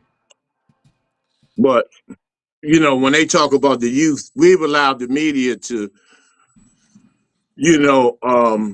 make it appear that all of our youth are, in destructive mode. They're in crash out mode, when in fact, if you look at it statistically, there's a vast majority of our young people that are in college, that are in high school, that are excelling in sports, that are excelling in so many levels of different academia, but they want to focus on that percentage, of our youth that are in crashed out mode. And so the solutions, because I like to deal in solutions. We can sit here and argue about what's going on, and I'm not into the debate nor any of that, because I see that it's useless. If we once again deal with the people who are in charge of handling the funding, like you all were saying about Brandon Scott, it's the same way in DC. They take this money and they get these false youth programs. They're fake youth programs, but they're the face to make it appear to the masses of our people that these organizations are actually hands-on with our youth, and they're not. That funding has to go towards the building of vocational and trade schools. If you get vocational and trade schools in the communities, which I've been fighting and advocating for over 2 decades, when you have these children taking trades in HVAC, electricians, plumbing, CDL, barbering, cosmetology, bricklaying, that gives them an opportunity to become their own entrepreneurs and be business minded. And that will eliminate a lot of the crime that's in the streets, because our children, they really don't have much to actually engage in that's on a positive level in these streets. They need to implement the Boys and Girls Clubs. There's so many things that has to be re-implemented to for our young people to engage in. And then social media. One brother, I don't know who it was, he was talking about the social media. Social media does play a major role in the destruction of the youth in our communities, because you know, all they see is twerking. You see people like Charleston White and all these other all this buffoonery and all of this false leadership that is displayed, you know, through social media. They have us in our worst element and our lowest vibration and frequency, and then our children gravitate to that because it's a bag involved, and and it's a heavy influence. It's more like a drug to them now to get on Grand Theft Auto, Black Ops, Call of Duty, and all this type of stuff, which they actually perceive it in their minds that's, and they act these things out in society. So that social media piece, because it wasn't originally like that. You had MySpace, you had some other things early on in this inception of social media, but these people, the people that pull the strings and the people that look like you and I, that we elect in these offices based on the connection of the complexion, and they rock us to sleep every 4 years. And they give us false promises, false hope, and it just makes the situation worse and worse. So I think that we need to be more solution oriented. We you know, and just like that brother said, Everett, no offense to you, but taking the streets back will only have you laying in the street, you know. Thank you. And, you know, because our people are thoroughly infected with self-hatred. You know, they've been taught to hate themselves, and they've been taught that anything that reflects them is an op. You know, and so and these people, National Guard, like they have in DC, walking the streets, 10 packs, you know, they're looking to provoke. You know, they're looking to incite, because they train society to look at our youth as monsters, and that's not the case. That's not the case, and so we got to be more, have a cohesive approach to this. You know, the people that are you know, and all of you on this live, all of you have a genius level, man. Y'all have a high level of compassion. You want to see change. We're tired of going to funerals. We're tired of seeing our elders get, you know, damn near killed. You know, they've worked all their lives to you know, make it possible for their existence. And the way that they are rewarded is by getting, you know, pistols and Dracos and all this stuck in their face at the 7-Eleven and getting ran over by cars. So there has to be a more thorough approach to going to the source. We cannot be afraid to go to these parents and, you know, let them know, man, you got, you know, you getting high, man, you know, your children running wild, you know, and then there has to be some consequences. If you know your child out here, he's the hit on the step at night, y'all, you know, their Section 8 needs to be removed. Their food stamps and benefits need to be threatened to be taken.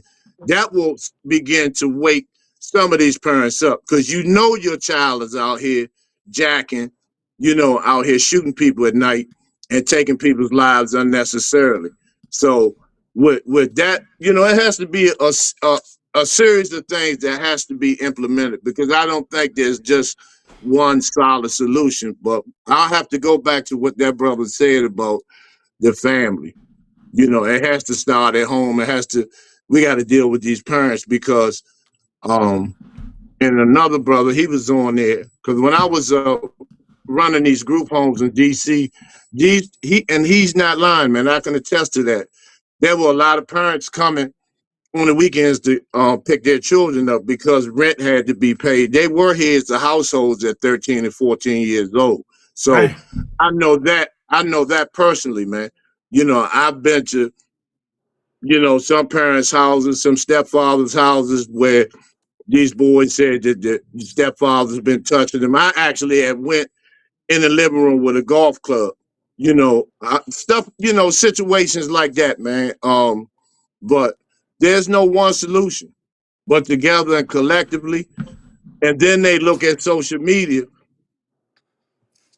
and they see all this bullshit with this FBA and ADOS, and they see set tripping on a so-called conscious level. So where do they actually have an avenue where they can go and elevate themselves spiritually, mentally, and emotionally, man? So at us as being leaders and pillars in the community, we have a divine responsibility as well to be willing to work together and stand side by side, because no matter what religion, ideology, train of thought, or whatever you practice, your ass is in the same boat.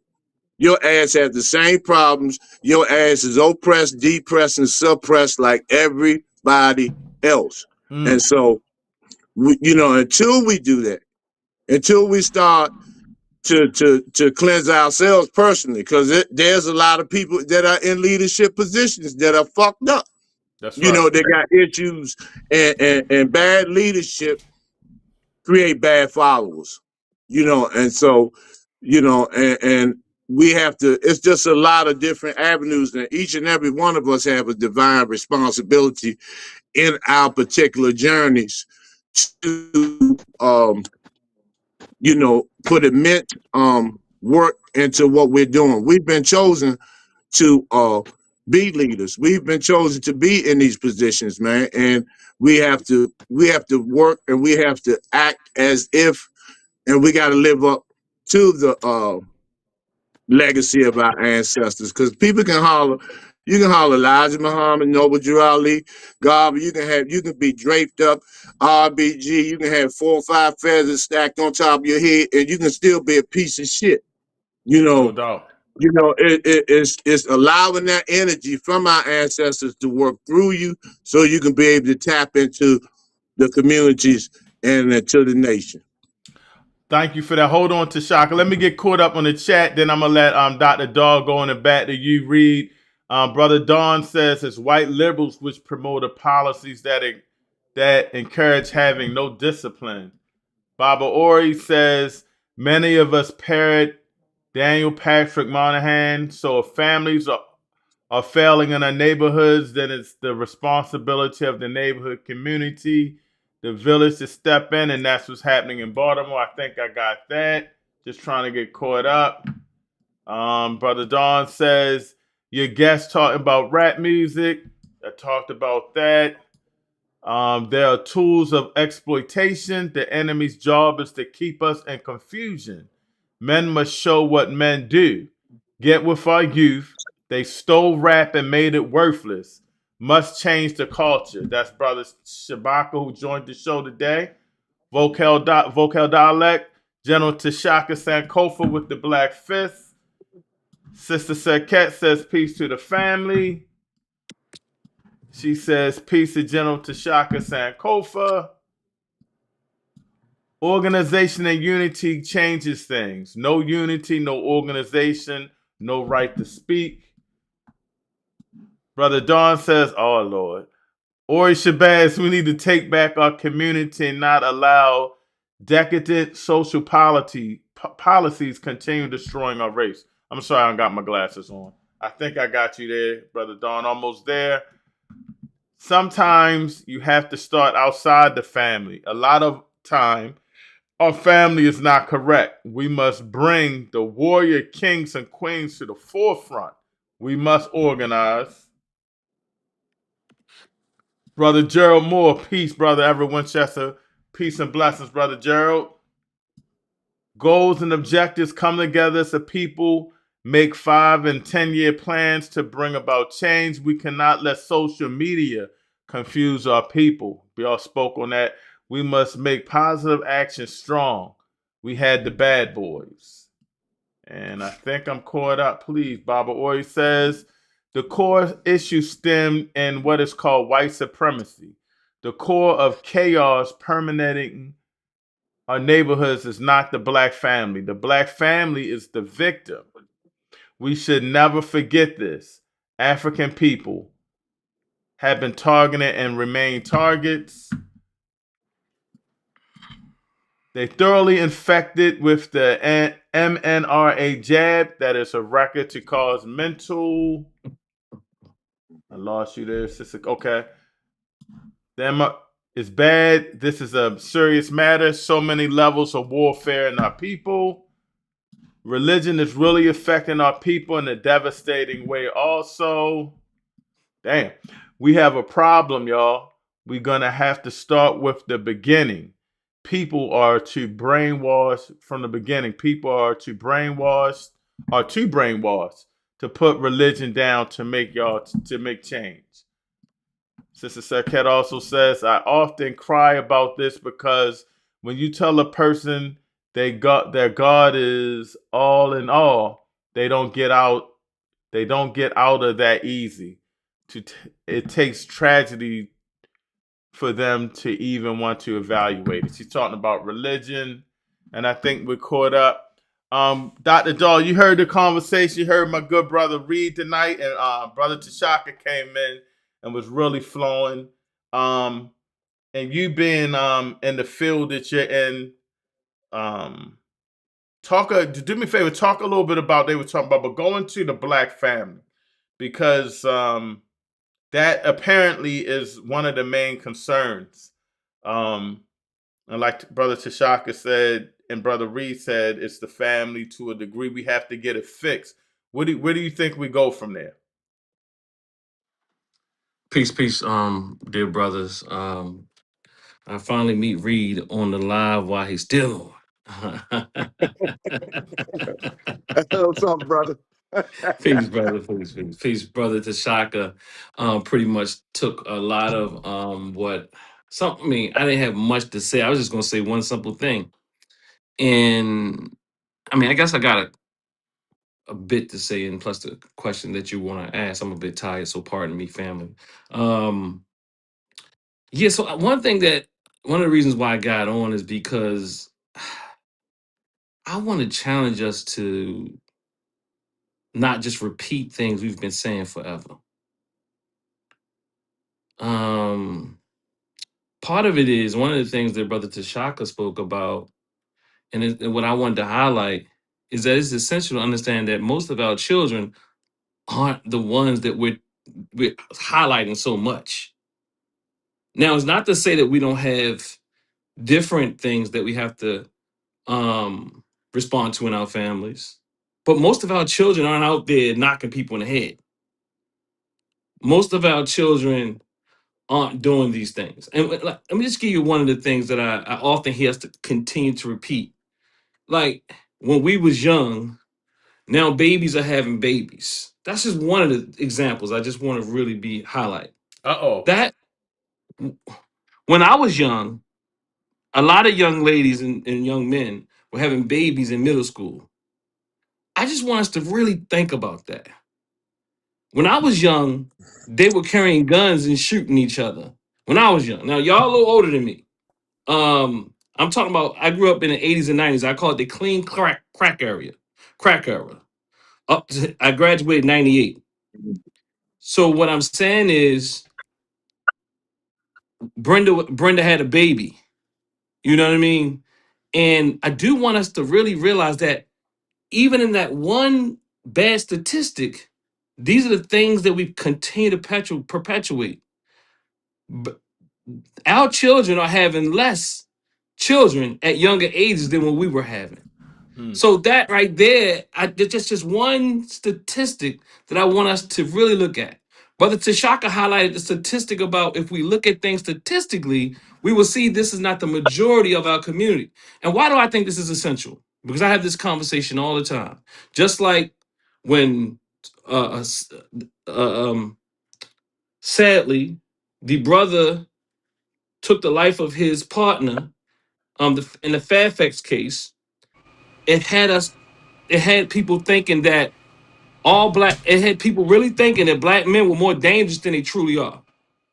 The same thing here. When something happens with our children, we begin to think that our children are more dangerous. I'm not saying it's not some things we got to fix, but when we operate at a hyper state of arousal, hyper alert, hyper vigilant, we will misperceive what is really threatening from what is not threatening. And we begin to think all our children are so dangerous that we can't even see them or even feel comfortable enough approaching them. No, I one thing I would diverge with some of the other brothers is no, yeah, we do have to take back the streets. I mean, the streets is only a minority of people. It's only a minority. Every community, when I go to black community, we talk about the black community as if the black communities, if we can call it that, not getting caught up in semantics, as if most of the people in these communities are the drug dealers, or most of the children are the drug dealers, or most of the people are even utilizing certain levels of hard level drugs. These are the minority of our people, though we have to fix these problems. When we talk about the black family, there's some major issues that don't look like what we're talking about. And I'll be real honest, this European culture is way dangerous to our mindsets. This European culture that has our children and have us operating at these very individualistic, I get mine, you get yours type of level is a problem. I'm saying these are the major extreme events that we come together for. These are important. But we really have to understand that when we Europeanize the minds of our children, because we do it for what we think is going to make us safe. But ultimately, the things we speak about as far as liberation, as far as we speak about building our communities up, when we continuously sell our children to the highest bidder, the highest college, the best this, the best that, we mean well, but we don't mean what we say when we say we want to see us build our communities. Because we want our children and we want to get out of our communities, quote unquote, as fast as we can. We have to change things from a cultural perspective. What's going on in our communities is Eurocentric imposed culture. It is culture. Now, I'm not saying that we don't have a dangerous element. But they take that dangerous element and sell it back to us and make it more mainstream than it truly needs to be. It truly is. So what I'm saying is, what we have to take our minds back. We have to take and yes, we have to take our minds back. We do have to take back our community. I am not even going to say the block. I'm not even going to say the hood because the blocks are in the communities. We have to take back our families, but we can't just take back our families and if not consider the neighbor's child or whoever. We got to take it back, all of them. One of the things I appreciate what Brother T'Chaka said, and I said it too. I said that people, we talk about the children. I'll be real honest. A lot of us get into the work of children because it gives us access and it gives us attention. Not everybody, but we get more grants, more funding, more people following us, or more sympathetic hearts when we're dealing with children. We repeat what they say. Frederick Douglass said it's easier to raise children than to try to raise men back up or something like that.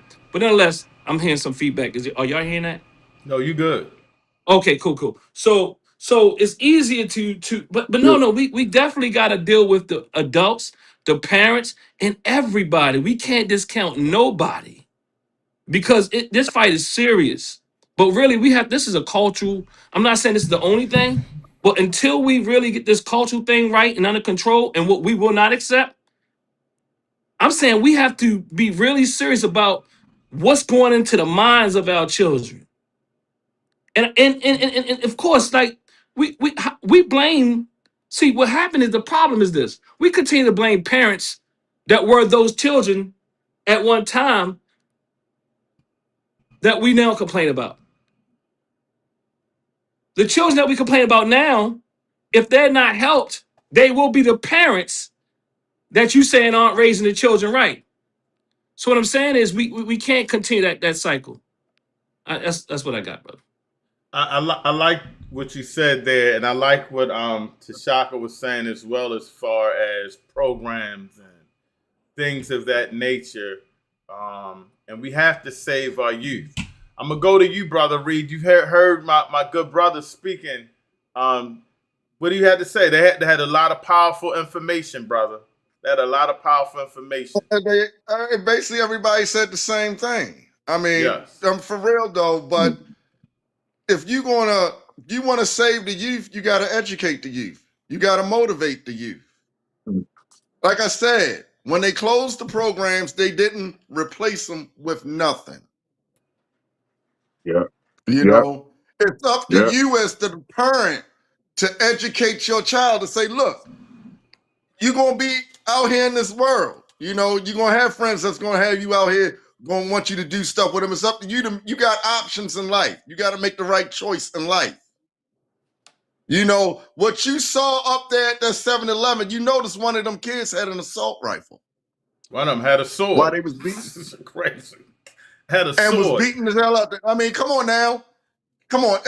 Come on now. That's unheard of. Come on now. For real. To take back them streets, you're going to need a gun in your hand. For real. The way these kids are today. Because they are not going to listen to you. Unless you putting some money in their hand. They are not going to listen to you. That's out there in them streets. And the reason the way you... Go ahead. I'm sorry. And the reason, like I said before, the reason the way it is now is because of the parents. Sidney Poitier said it years ago. When children were, you blame the parents. You're not raising your child. Point blank. Forget all the programs. Forget all the programs. You're failed as a parent. Either you got hooked on drugs or you got locked up or you're just out there running the streets with your child. You're not raising your children. It's one thing I can agree with what that mayor, that idiot we got for mayor said. Oh, God. Parents, raise your children right. Parents, I can agree with that. Raise your children right. He just said that recently, right? Right. Raise your children right.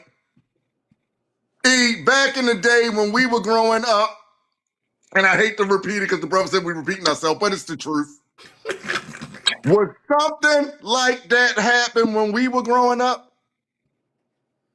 Kids beating up a 74-year-old man in front of a 7-Eleven, they would find every last one of them children, and you know it. But not today.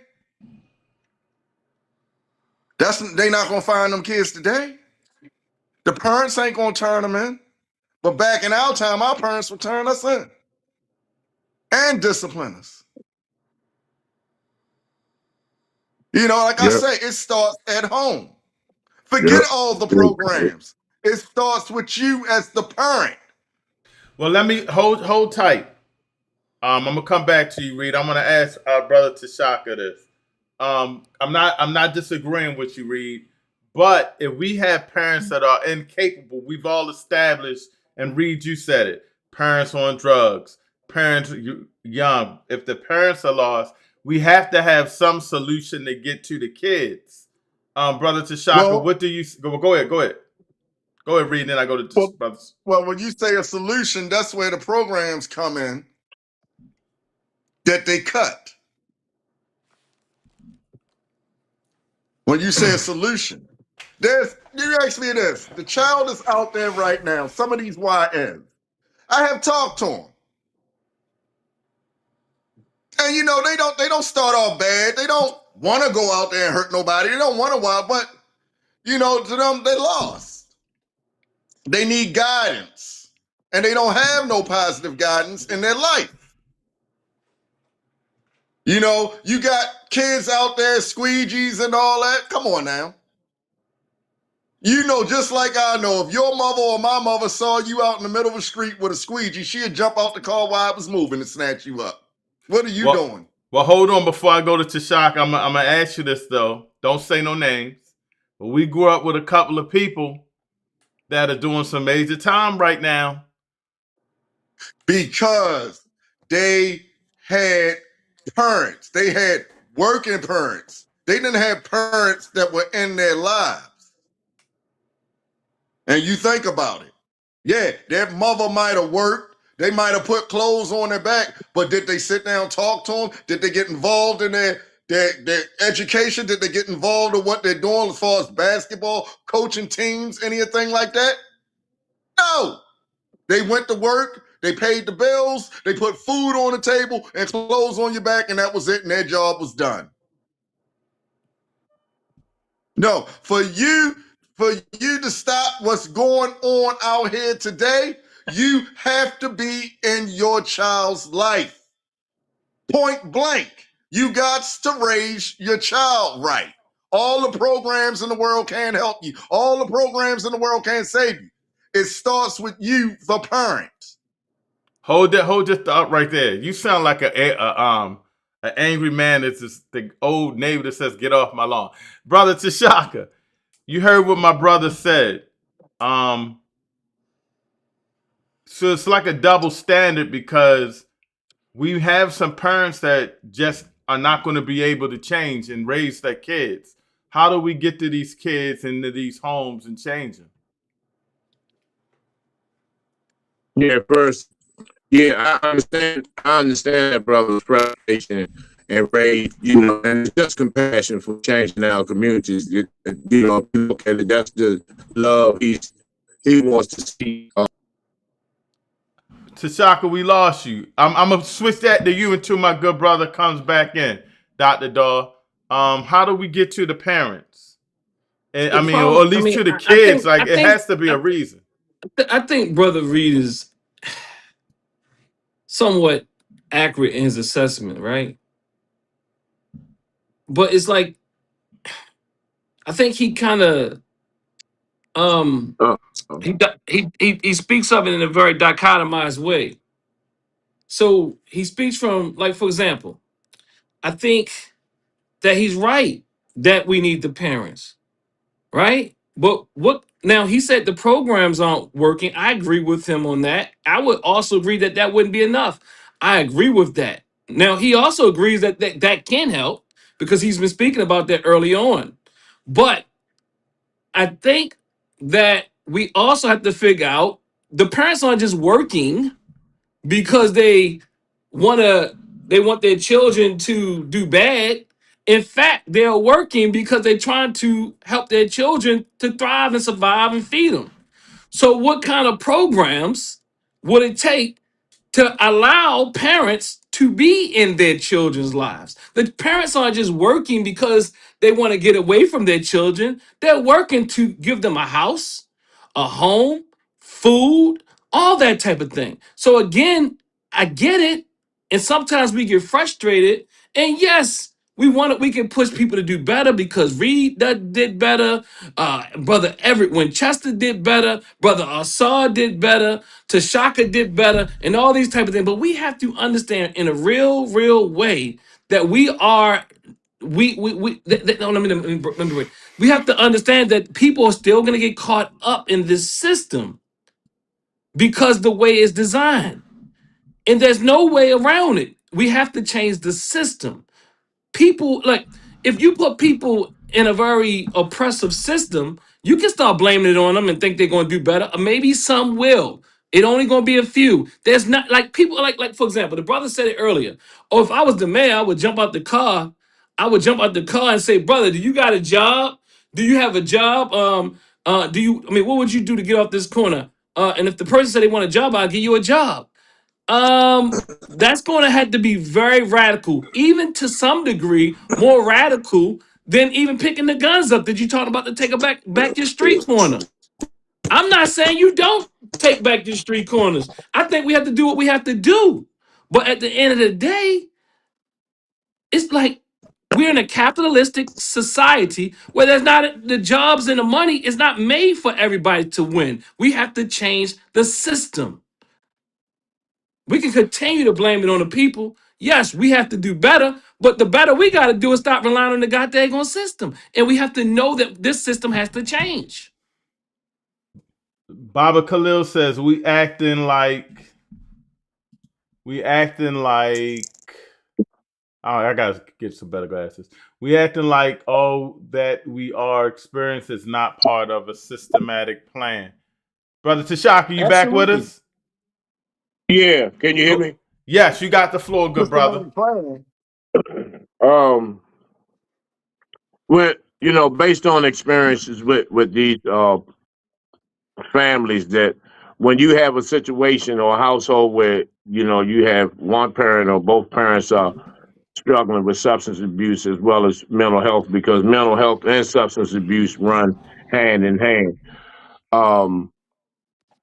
Most of the times, if there's a grandparent, and a lot of these grandparents are raising the grandchildren, we try to make arrangements for those children to be under the guardianship of grandparents or a relative until the parents are, the completion of their substance abuse programs, and they are actively once again employed and have transitioned back in the community, with a structured sobriety protocol.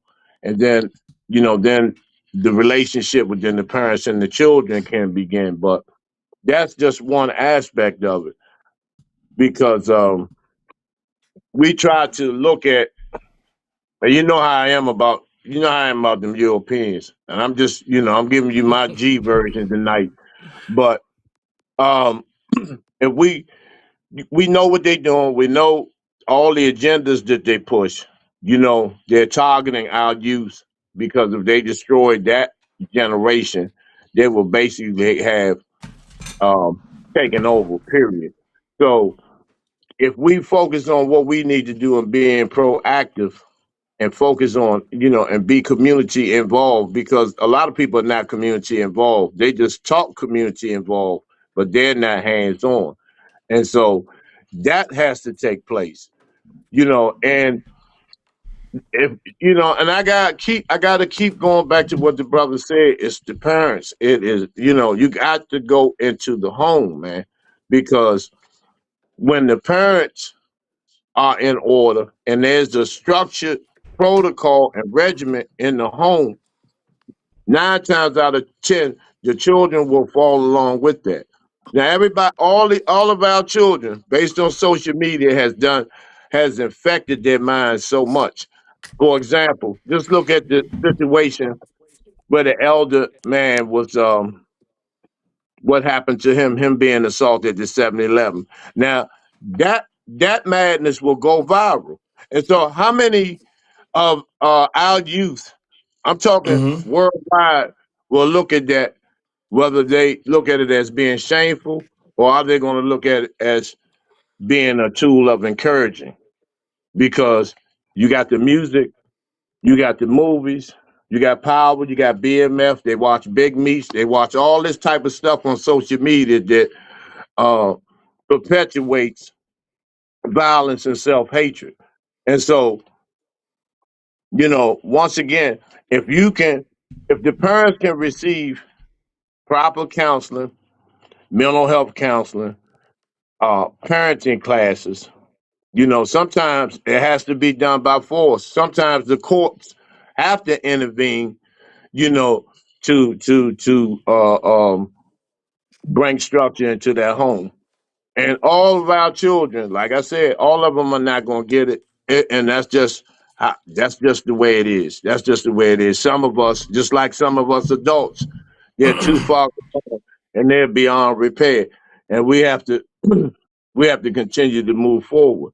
You know, like the doctor was saying, There has to be a comprehensive plan of action into dealing in these communities. If we don't approach these communities not just with aggressiveness but love. When is the last time any of these young brothers you've got out of your car and hugged them and tell them that they love them? Some of them have never been told that by another real man without some type of motive or some type of sexual uh play that they're gonna run behind that, you know. And you'd be surprised they're not monsters. They're not monsters. They're just products of the environment in most cases. This is why they have shows like The Next 48. When they get it, you know, you a wolf, you're a savage on Penn North or Southeast Washington. You're a savage in Southwest Atlanta until you get into the interrogation room. And most of the times, if you watch that, the first person they call for is their grandmother. Mm-hmm. You know what I'm saying? So it has to be, you know, spirit. This is spiritual too. This is a spiritual war as well. It's just not about just the physical. You know, it's just not about because we give out food every week. You know, and we do house calls. Now I just don't give out the food to everybody no more. You know, I go to women and children, single mothers with families that their children are playing football. You know, we help, you know, we do all that type of stuff, help them get cleats and, you know, encourage these young people because they are not the future, but they are the now. And so we have no time to, uh, uh, you know, browbeat each other on solutions that we all play a role if we put full application in it. You know, there's some genius minds on this show just tonight. In my opinion, these are the leaders. In my opinion, not nobody on TV, not nobody on social media, not the Sharptons, the Crumps, and all the people, the Brandon Scotts, the Westmore. I'm not talking about those who have bought into the program that's sitting among those circles that play a major role in the conditions of our people. Because the hood is really not the hood. You know, it's not the hood. It's just a small percentage of those who have developed a level of self-hatred so vicious that they can't stand their own reflections. And so, like the brother was saying about that young guy that had that assault weapon. Now, he probably never been out of Park Heights unless he went to Six Flags or Maryland Live. So how did he get a military Russian assault weapon? How did he get that? How did it land in his hands at 14 and 15 years old? How did he get that? So it's a bigger picture. Why is Yes, it sir. on Pennsylvania Penn North that you got police section off up on Wrightown just sitting there parked while everybody's making all these transactions and all these people falling out, no D, and all you see is Narcan bottles everywhere because they make sure that the dope stays contained. But let one of them, let or white girls, white the area to be flooded. Y'all won't even be able to sleep until they find out who served her. So we know these plays. We know these plays. But what are we doing, you know, as a people? Because unity is the key. Unity is the key, man. If we're not willing to put our differences to the side and respect each other and honor each other's talents, our gifts, and let's work together, and do what we've been divinely sent here to do, then we are, you know, it's just another round table, browbeating conversation that has no effect to our youth, and they're dying each and every day because they don't have you never see them have on social media how they have you know, the little children that got all A's in elementary, the one who made the honor roll in middle school, the valedictorian in high school, the first black rugby player in the DMV. You never see that. You never see that. So they blow this up and we buy into it. We have bought into that program. We have bought into that madness. And Mm-hmm. these children and our young people know this, and they feel some type of way because they know that you're looking at them as they are savages. And a lot of times when you look at somebody like that, more than likely, they're gonna act like they're gonna act like you look at them. So I want to veggie back off what you said, brother Tashaka, because some of my best players, the most loyal players, even if they aren't really good, are the guys from the street. When you go, I'm like, man, you want to play? I get you in the gym. I get you on in some pads. Just get off the street.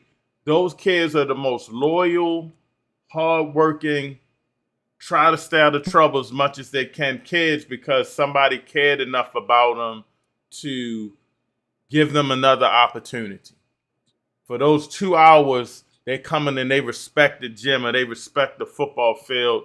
They respect you as a coach. And I always tell people like it's a privilege and an honor to be a ranking official in the UNIA. But one of the most important things that I think a person could call me is when they call me coach. It's something about that because it's that respect factor of you being a father figure, a mentor, someone that's giving them an opportunity to stay out of trouble, and you loving up that kid. You yelling at that kid, you pushing that kid, you breaking that kid down to build them back up. And we let them know like if sports is hard, it's really hard out in these streets. So it's something that you said there that was really valuable. That you're right. We have to get out there and let these kids know that we love them, that we care about them, and there's other ways to go about things. You know what I'm saying? Real quick, let me just get caught up. Sister Cirquette said we have a problem, y'all. We're gonna have to start from the beginning. People are brain wasted to put that religion out. We got to change. We talked about that with the religion. I took care of that. She said the parents need to do better. We got to stop talking about the kids. They are taught by adults. Kids be fighting the parents out in the streets. Yeah, I've been saying a lot of that. That's crazy. Baba Khalil says, Ashe, Dr. Dahl. Sister Cirquette, listen, and I learn more in jail because they don't play with them. Sorry to say. Gotta stop playing with them. Life is not a game. Lock that in. I saw you say something about that, Dr. Dahl. The same thing that they taught to the parents that didn't help them is being taught. FF, the same thing that's not going to help them. I know what you mean by that, Sister Cirquette. My bad, but I don't got my glasses on. If we teach them how to read, them, send them home to the parents who cannot read. We teach them how to read. She's also agreeing big facts in that. And vocal dialect, sad but true. Yes. Hornet head need to be fired. Safe streets. Oh, Hornet. I guess that's Mayor Scott. Hornet head. Safe streets is a joke. I don't know. Men and women of action. Educate the youth, programs, and activities. We cannot do it individually. The streets will educate them if we don't. That is true. We got to figure out a way to get some things in there. Then the judges don't administer the discipline to the youth. They go in front of them. The system took our power from the parents. That is true. You have some parents that don't want the kids to learn nothing. I have seen it with my own eyes. Baba Ori says, the children are our children, our responsibility, not simply the responsibility of the parents. Reed, he got a point there. Excuse me? The children are our children. Okay, check this out. Hold on. Hold your thought. Let me finish. Let me get caught up. Hold up. I want to respond to that when you finish. All right, hold on. We must create programs and activities. We went to stores and carts to help feed the family. Programs and activities guide children, men and women must work.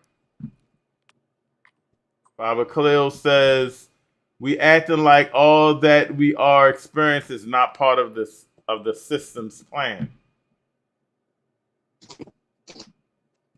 When faced, if we drop the ball and it's about too late, we cannot still work with the small children.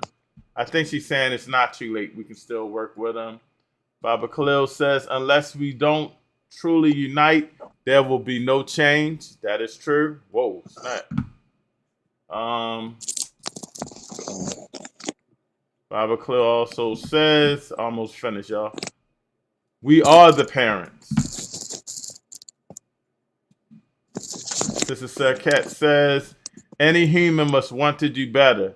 They have to make the decision. Brother Gerald says, that brother is correct. I'm not sure which brother, but they all been flowing. All three of y'all. Jim Crow Letters says that blacks will degenerate on their own for 1,000 years. Where are we in that plan? I say no awareness, no change. A lot of folks know they are in a trap, but don't know enough. And almost there, y'all.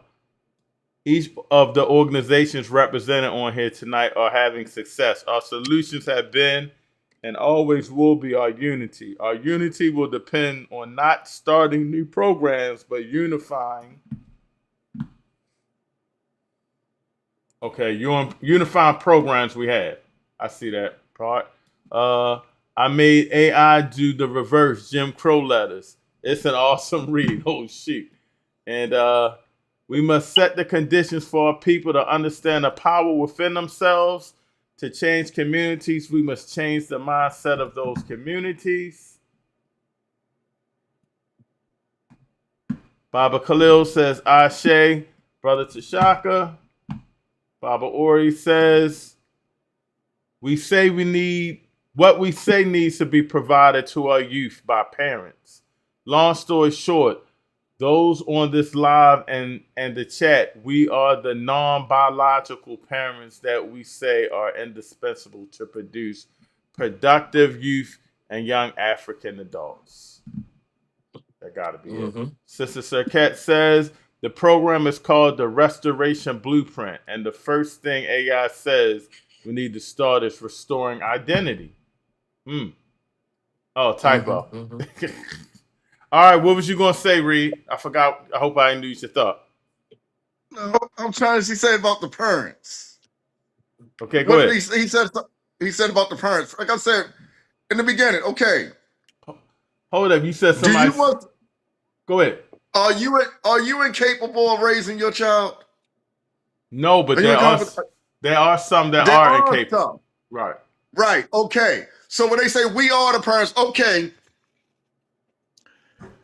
If you would let me educate your child, raise your child, I would do it. If you want incompetent to do it. But come on now. For real. It's up to the parent. Because if you failed as a parent, what you see out there with them old people getting jumped, that's because you failed as a parent. Well, let me ask you this. A dope fiend that's a parent. You're not a parent. They're not parents because they care about that dope. We agree there. We agree there, but I think what the person was saying was for that child as a community, we have to jump in and save that child the best way we can, or at least try. You agree with that? You agree with that? I agree with that, but it doesn't happen. Well, that's what we got. That's what we got to figure out how to work on that, brother. That's what we got to figure out how to work on that. Well, that goes back to programs to bring the children into. Right. So you can reach out to them. But you need something to reach out to them. They're just not going to come to that program. You know, it starts at home and it starts in the schools. Because that's the only way you're going to get to them, because they're going to go to school. And if you can't reach them there, the street's going to take them over after that. If you can't reach them at home, if you can't reach them in school, the street's going to take them over. You know, it was times, I don't know about you, but it was times You couldn't pay me to hook school. It was times I walked to Carver before I got my car because I wanted to go to school in blizzards. I wanted to go to school. School was fun back then. I want to make sure that you're telling 100% truth about what you just said, brother. You do know I'm we went 100%. I knew you since first grade. That's right. And like I said. Well, I take that back. You did go to school. I don't know if you did a lot of learning, but you went to school every day. I went to school because school was fun. You know, school was fun. It's not like that now. All right, well, I'm gonna let you close out, Reed, but I want you to close out with this. What kind of programs would you like to see installed for our youth? For our youth, for real reading programs, let's get into the culture of music programs. You need something that's going to catch their attention, something that's going to catch their eye. Computer programs, electronic programs. You got to fascinate their mind. Open it up for them. Because they have nothing out here now. You got some kids that are good with their hands. So why not have those programs like CDL training or diesel mechanic, anything? Something that's going to catch their attention. A lot of kids want to rap. Okay, start some music programs. A lot of kids want to play Call of Duty. Okay, show them how to, become computer programmers and make their own video games. Get them involved in something. All right, Reed. Because now. All right, listen. Before you close out, I'm gonna say one thing though. And you mentioned about the reading. Remember, I'm gonna take you back. Elementary, Mr. Russell class. Yeah. And I used to feel out of place because I was a reader, and we used to have reading hour when people used to come to me ask me about those words. You remember that? Do you remember when I won the dramatic reading at Tom and Jefferson? Do you remember when I won that? That was fixed. Yeah. That shit was fixed. That was fixed. But you think about this. The average youth out there today can't read. A lot of them can't read. A lot of them don't have the knowledge when they do get older to fill out a job application. It starts at home and it starts at schools. Like they say, the system, I do agree with that. The system is messed up because the system is not teaching them nothing. They're not learning nothing out the system. They're not getting nothing out the system. The system really has changed from when we were coming up. It's not the same system. It's not the same system. Because you learned how to read, I learned something. Teachers were more into us then. Nowadays, teachers are quitting. And they're quitting because of the system. You putting your hand on a teacher when I was growing up was unheard of. Am I lying? Oh, without a doubt. Teachers will whip your ass. And now you got the teachers are scared of the students.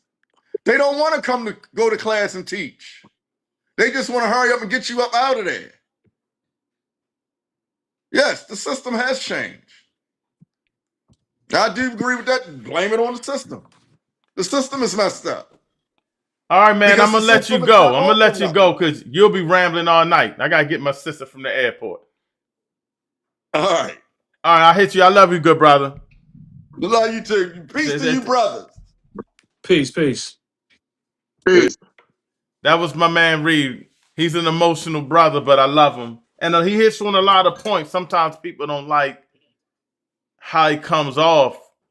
But, when you see it firsthand and you live around it and you in the fight, you get an emotional perspective. And so I understand where he's coming from. He said a handful, Doc. Before I get you to close out, what do you think is the best way that we can get to our youth? I know, but because if it's the system, right? If it's the system that we're having problems with, it seems that we as a community and put it in the chat if you agree with me, y'all. We as a community have to start creating our own programs and pushing it in our community. You know, we can't depend on the system per se. And we have to really, like, they close the rec centers, we're going to have to do things on our own. For example, with Team Rumble Basketball, we couldn't even find a gym or program. We wound up getting one, but we were renting our own gyms just to get kids in the gym out of our own pockets, just to make sure that we had something for the kids to do. But what do you think, what do you think is the best way to get these programs in effect? I mean, okay, I'll respond and maybe I'll bring it home. Because there was so much.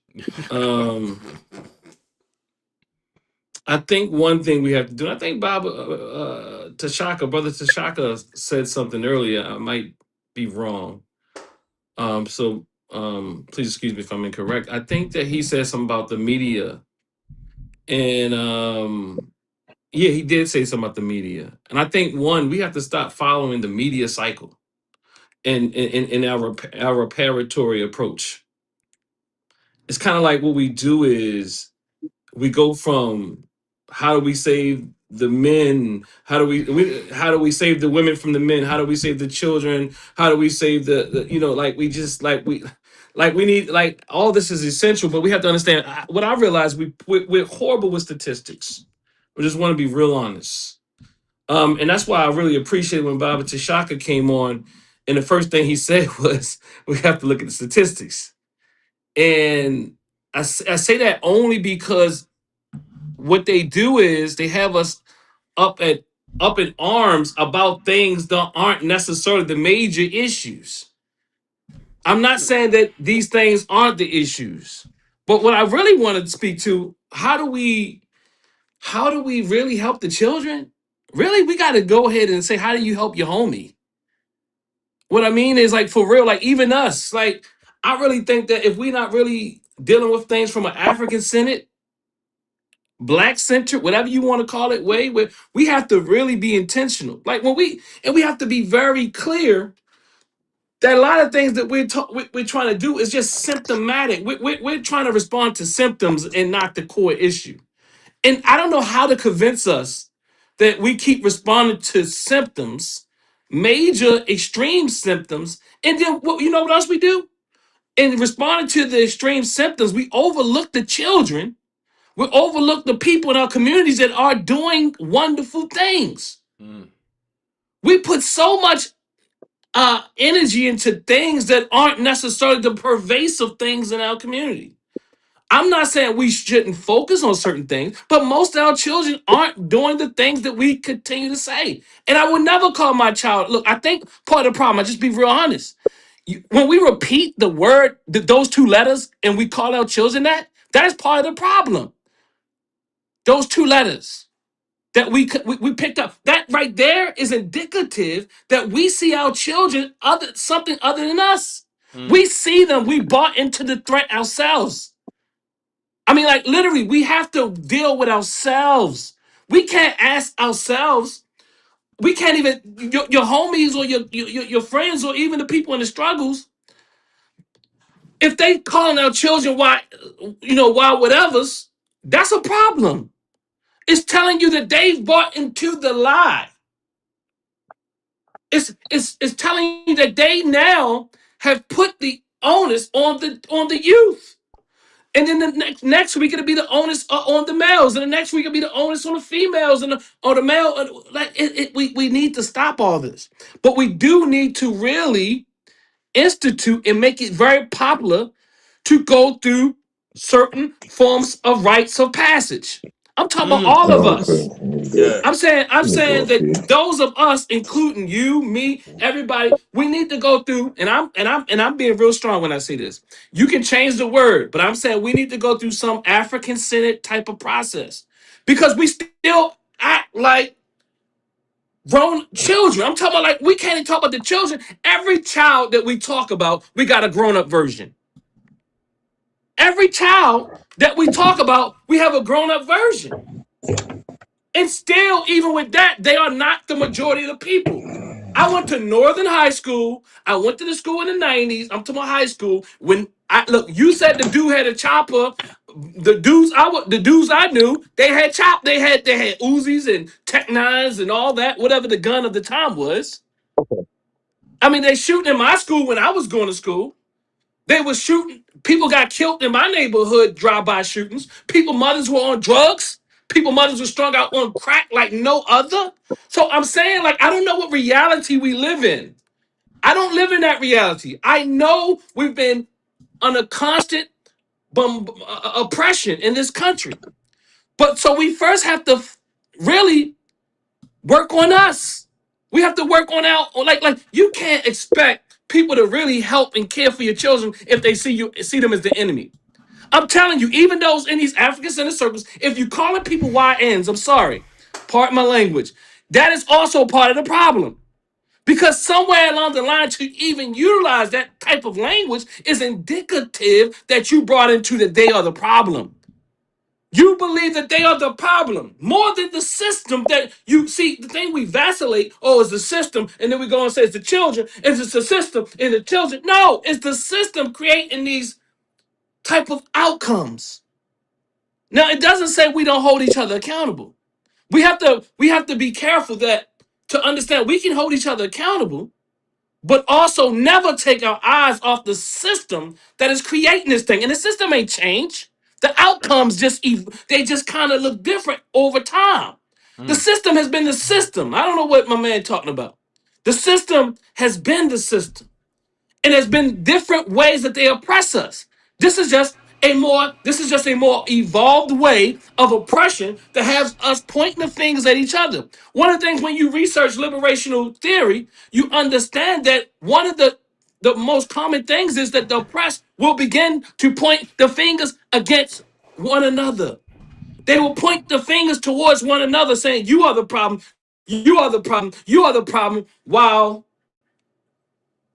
the system, and when I say system, I'm talking about the powers that be, the people, this U.S. government. I'm talking about the educational system. I'm talking about the entertainment system. I'm talking about any system that we have, the law. I'm talking about the legal system. I'm talking about higher education, whatever the system. I'm talking about even the sports that we talk about. All of it. I'm not excluding any of it. We have to really realize that these systems, even when they look like they mean us well, they don't. They don't mean us well. And they have us pointing the fingers. And look, again, I'm going to close out. So I know we get tired of saying the system. And what is the system? And the system ain't holding you back in 2026 because you got a few dollars, but you're still struggling. You're struggling. You are struggling. I don't care how much money you're making, you're struggling. I know. And I made all types of money and still struggled. All types of money and struggled. So that's how I know you're struggling. Because the system is a Puranic type of place. And even when you're doing well, you're operating in a way to say, I hope I don't lose this. That's what I'm saying is we have to change the system, but first and foremost, we have to have a reawakening. We have to go back to grassroots and grass tats and really pick up some of the old things we've picked up before, the basics like Carter G. Woodson, the miseducation of the Negro. We have to pick up things like Dr. Naim Akbar. We have to re-Africanize our minds again. We have to really understand that. Look, we don't really. We need to study again. I'm talking about adults. I'm talking about men and women who are fighting against one another and don't realize that this oppressive system will have you fighting one another and have you saying your pain is more than their pain. I keep telling people my pain can't. If black man pain can't be, I can't measure that the pain that I feel doesn't impact my wife because I know it does. I know if something happened to me, it'd hit my wife harder than it hit me because it would have happened to me. If I'm out of here. If my wife is out of here, and it's due to this system, it will impact me. So I'm saying is we have to really take a very African-centered approach, and an African-centered approach will never blame our children. Never blame our parents. And it would never blame your wife. It'll say we got to do better, but we know where the problem begins. We know we gotta re-educate ourselves. We have to rewire ourselves. It will never have you blaming the goddamn children. Excuse my language. You good. You good. Thank you, Doc. I thank you for blessing us today. You know I'm gonna be away for a minute. I have to ask you, can you be calm and cool on your show till I get back, good brother? Yeah, I've been calm and cool. You've been doing a good job this week. I just don't want you zapping out while I'm on a cruise, brother. You know, and I come back and they like, yo, your man went off. You know, we at war. Well, everything I do is for the liberation of our people, so I do whatever is necessary. I can only promise you that. I can only promise you that whatever I do is for the upliftment of my people. So whatever that takes, that's what I would do. My man, thank you again, good doc. When you going live? What you got going on next? I got brother Talker Bay coming on Tuesday talking about the Garvey connection to Noble Drew Ali, Moorish Science Temple. I have on was it Wednesday? I have brother Khalil. What's brother Khalil? He does the math and all that type of thing. I think I'm saying his Oh name yeah, wrong. I'm tired.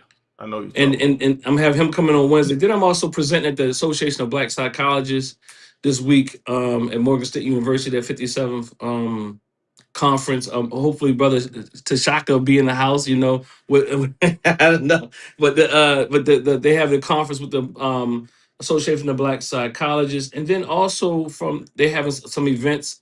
They're going to actually have an event at TNET, and I'm also going to serve on a panel in another section at Morgan State. So a panel, a presentation, and also they're having something at TNET. Yeah. All right, and also just for everybody to remember, August the 20th, I believe, Friday, we at TNET doing convention, the panel discussion. You know, if you haven't seen Dr. Dawes' panel discussions, they be fire. So Hold on, let me ask you a question. Let me ask you: Am I the facilitator of the panel? You want to be on it or you want to facilitate it? It's on you. I'm asking because I'm trying to figure out, because I hear you saying that you never seen Dr. Dawes' panel discussion. Am I facilitating it? I thought you would be, but you could be on the panel. I'll facilitate it. Well, we can talk about it. However, we see what goes best. Okay, yeah, that'll work. Okay. All right, I appreciate you, good doc. Blessings. All right. That was Dr. Dawes family. Man, we had a good one, brother Tashak. I'm glad you could join us, the general, man. At any time you bless this show was awesome, man. And I know that this is a topic that you're passionate about. And I just wanted to, I try to find ways to bring these discussions together just to make people think. So, and I know you're busy with your schedule and all, but I really appreciate any time you can jump on. But just close out and just, sum up everything. And what do you think, is our best way to move forward for our community? Because we have to figure this out, because we're running out of time. I feel we got to get to our youth, and we got to get things in order. Okay, well, yeah, I appreciate the brother Doc, man. He really summed it up, actually. Yeah. But when we have to take it even another level, those of us who say that we want change in our communities, those of us who are in position, whether it's through credentials or whether it's through experience, have to themselves, be thoroughly vetted. They have to be, thoroughly cleansed from their own personal traumas, because, and they have to be on a spiritual incline themselves, as, self-vetting or getting vetted through therapy or whatever, because you need some help and some type of mental and emotional support when you take on these divine missions. It's just not sticking your chest out, boots on the ground. It doesn't consist of that. It's far more deeper layers to that. So the individual himself or herself has to be have a level of mental and emotional stability and a high level of spiritual enlightenment to be able to impact others that are on a low frequency. You know, we can go in every single home in the hood tonight, but if you up to your neck in traumas, you know, and people can sense that. People can sense that you're on a low vibratory frequency, man. So it has to start there. That's the root. That's the root. And you know, once we deal with the parents, and I have to go back to the parents, but based on so many years of experience, you know, we kind of overlook that. You know, and we want to say that children can't read and write. We know all this because if you look 2 generations ago, our grandparents and some of our parents couldn't read or write, but they were construction foremen. They were supervisors that, you know, and they held positions. They were able to maintain and raise households and run it responsibly and with discipline. So the core issues that I deal with is giving them vocational and trade schools. That's the main thing.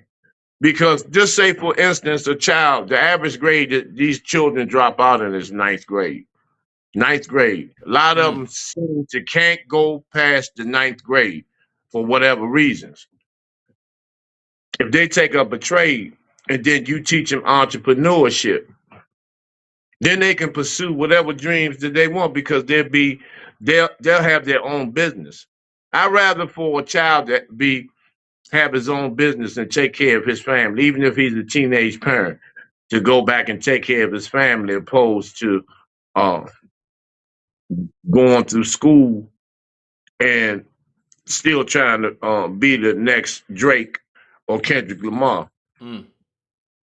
So it's 2 parallel to that.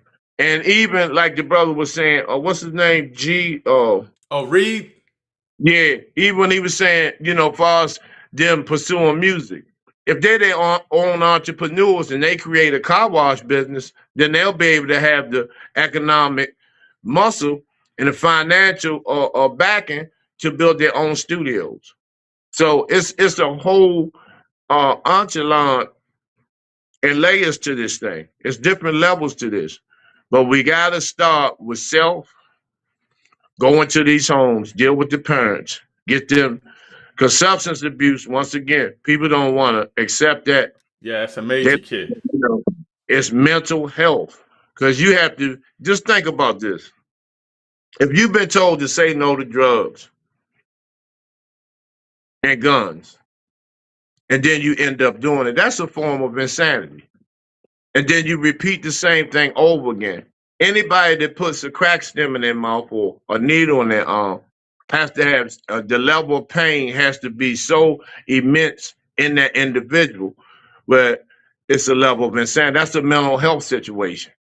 And so mental health, you know, and then when you find out a lot of these parents, you know, are bipolar, some of them are paranoid schizophrenics, HIV, you know, it's a whole lot that goes with that. That's why if you can clean the parents up, they can be pure examples because the kids know the parent situations. They know their dilemmas, they know their struggles, and a lot of them, they're so angry, you know, that they take it out on the parents.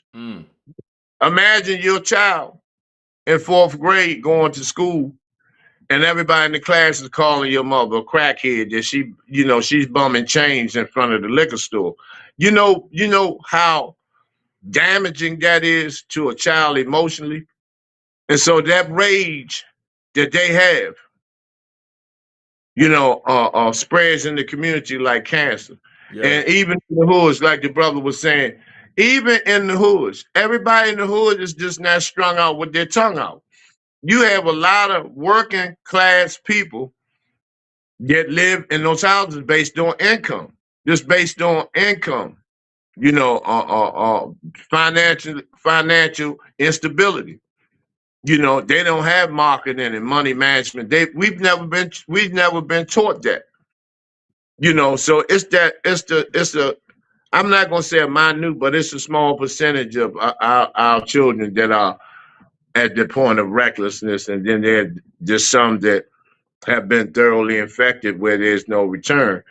But another thing that the doc was saying about the system he is absolutely correct. The system hasn't changed. Maybe some of the curriculums have been adjusted, to mentally warp and, with this gender switching and all this stuff in these public schools. But the system itself, the 12-step indoctrination program is still intact. It's just that there have been add-ons.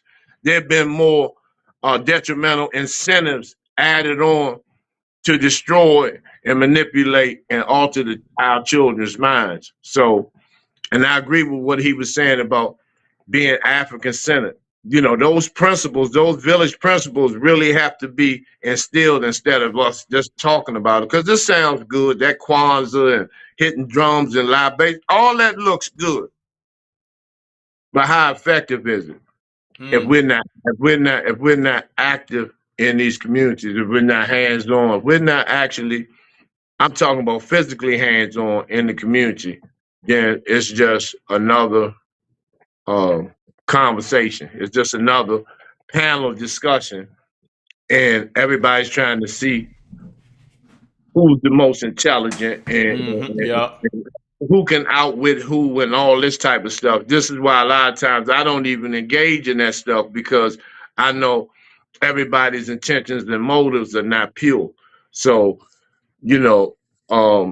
the way you run your show, this is not no podcast to me. It's just a television show, as far as I see it. This is going to become mainstream television at some point. We may not be here to physically see it, but these are the seeds that have been planted for the next generation to cultivate. So, and what you're doing is beyond monumental, man. I appreciate you. One thing you said, Brother Evan, about the football coaching and stuff, because I played boys club and all that type of stuff. A lot of times, that's a pass.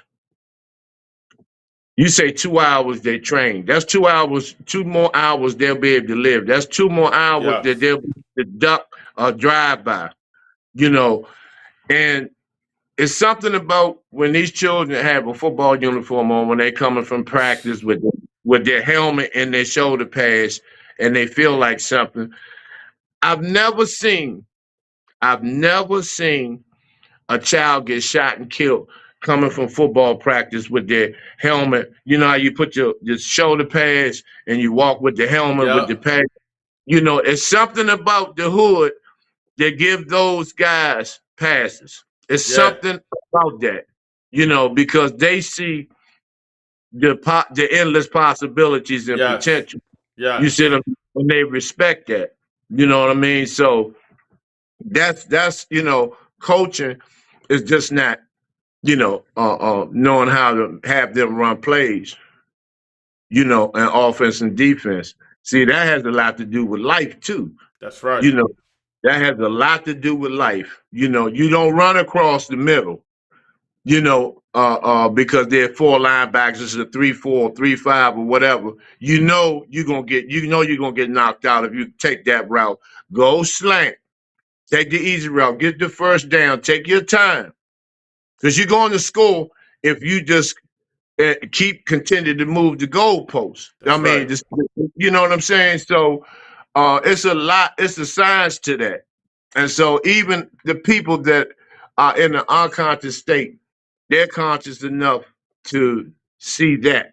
Yes. They may not understand that. So that coaching thing is and it takes a particular type of person to have that type of patience and, to see some of them children coming to practice and, they haven't eaten, that they got to go back to a crack smoke filled house and everybody's running rampant and all this type of stuff. And there's no food in the refrigerator and you're limited in terms of the resources you can provide for these children. So people don't understand the challenges that it takes. Because it's easy to say, oh, we need to do this, we need to do that. But are we actually doing it? Are we actually firmly entrenched, not only in our youth, but in liberation?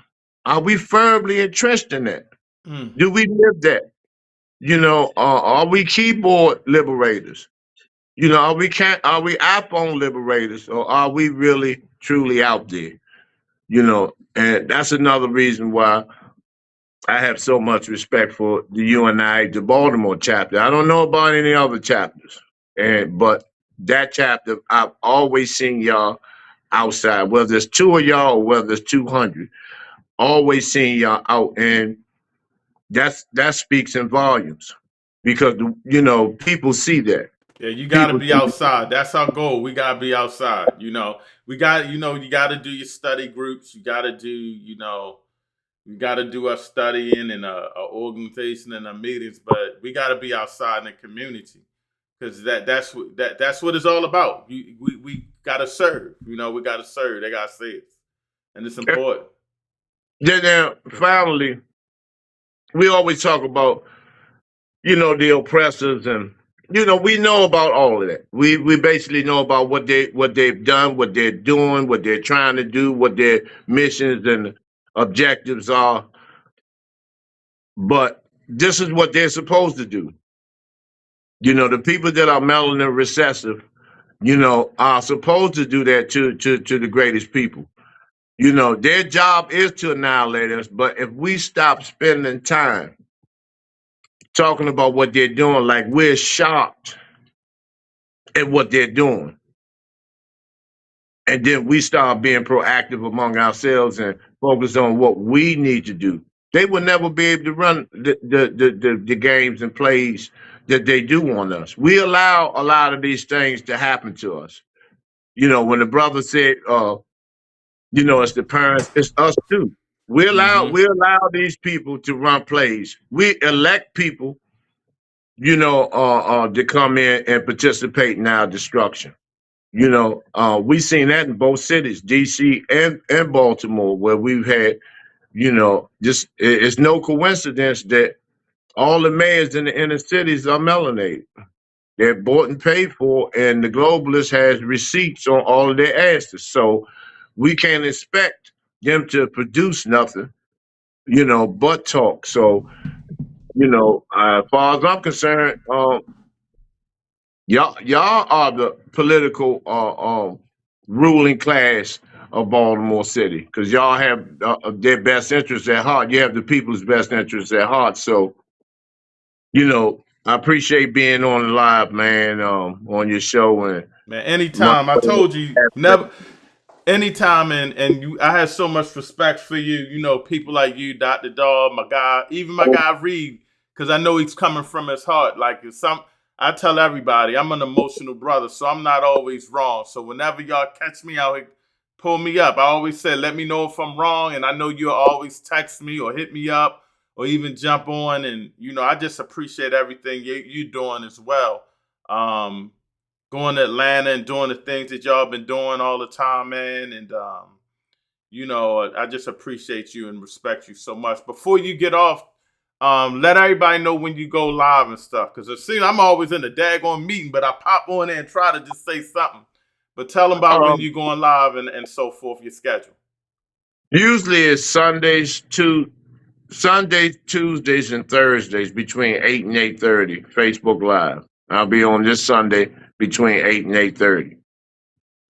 And so, all right, brother Tashak, anything else y'all got going on with the Street Law Soldiers? Where y'all at next? We're gonna be there at the convention center August the 7th. We're gonna meet with this guy. In Baltimore? No, Washington. And DC, Washington Convention Center. Okay. Yeah, this guy, he's coming in. Young brother. He does a lot of Facebook Live clips. His name is John Pop Out Glock Out King. I gotta check him out. Yeah, he does a lot of lives. I think he's been restricted on Facebook right now because he really goes in. And he's coming out of Milwaukee, and also the brother Ramzu Yunus. He's visiting from Egypt, but he comes. I think he's in Baltimore. He's staying in Baltimore with some family and stuff. He was on Vocal Dialect Wednesday, and Okay. so you'll know who he is if you check out this week's Vocal Dialect. It was real powerful build, and other people from across the country. We're just standing in unity and peace and justice. There's no protests, there's nothing like that. Just seeing how many people from all over the country can come together and we can network, see how can we um, cohesively work together, put our resources together with great minds, and build on a national level besides just a local level, because this is a global problem, not a local problem. That's right. That's right. All right, brother Tashaka. Thank you again. That's the general of the street law soldiers, my good brother Tashaka Sankofa. I appreciate you so much, my brother. I'll talk to you soon. All right. Peace and blessings, man. Peace and blessings and race first. Man, powerful show, family. Powerful show. Let me try to get caught up on the chat real quick. But if you are watching, do me this favor. It's free. I always tell y'all it's free. Make sure you hit that like button. Hit that like button. Bang it. Smash that like button. We had a powerful show, and we want to make sure that we get, the algorithms up so people can hear this information. You know what I'm saying? Also, if you're on YouTube, UNIA Rock Media, or my YouTube, Real Truth and Power, hit the subscribe button. And as you can see that alert bell, hit the subscribe, hit the alert. So that way when you subscribe and we go live, we're going to go live, all the time. We go on UNIA Rock Media. We have our main show Mondays and Tuesdays. We're going to have more shows. You hit that alert bell so whenever we go live, you'll get a message. The same thing with Real Truth and Power. And also, do me one more favor and hit the share button. We was on, tonight.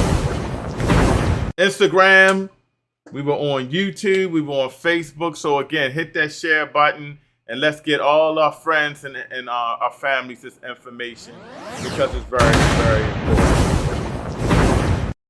All right, let me go over the chats real quick where I left off at, because we were getting it in.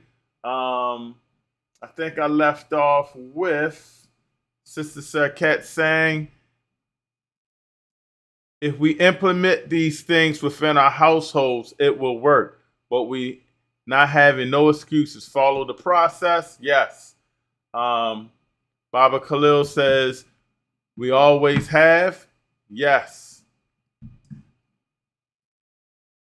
Sister Sarkette says, restore identity. Everything y'all say falls into one of those categories I listed. Yes.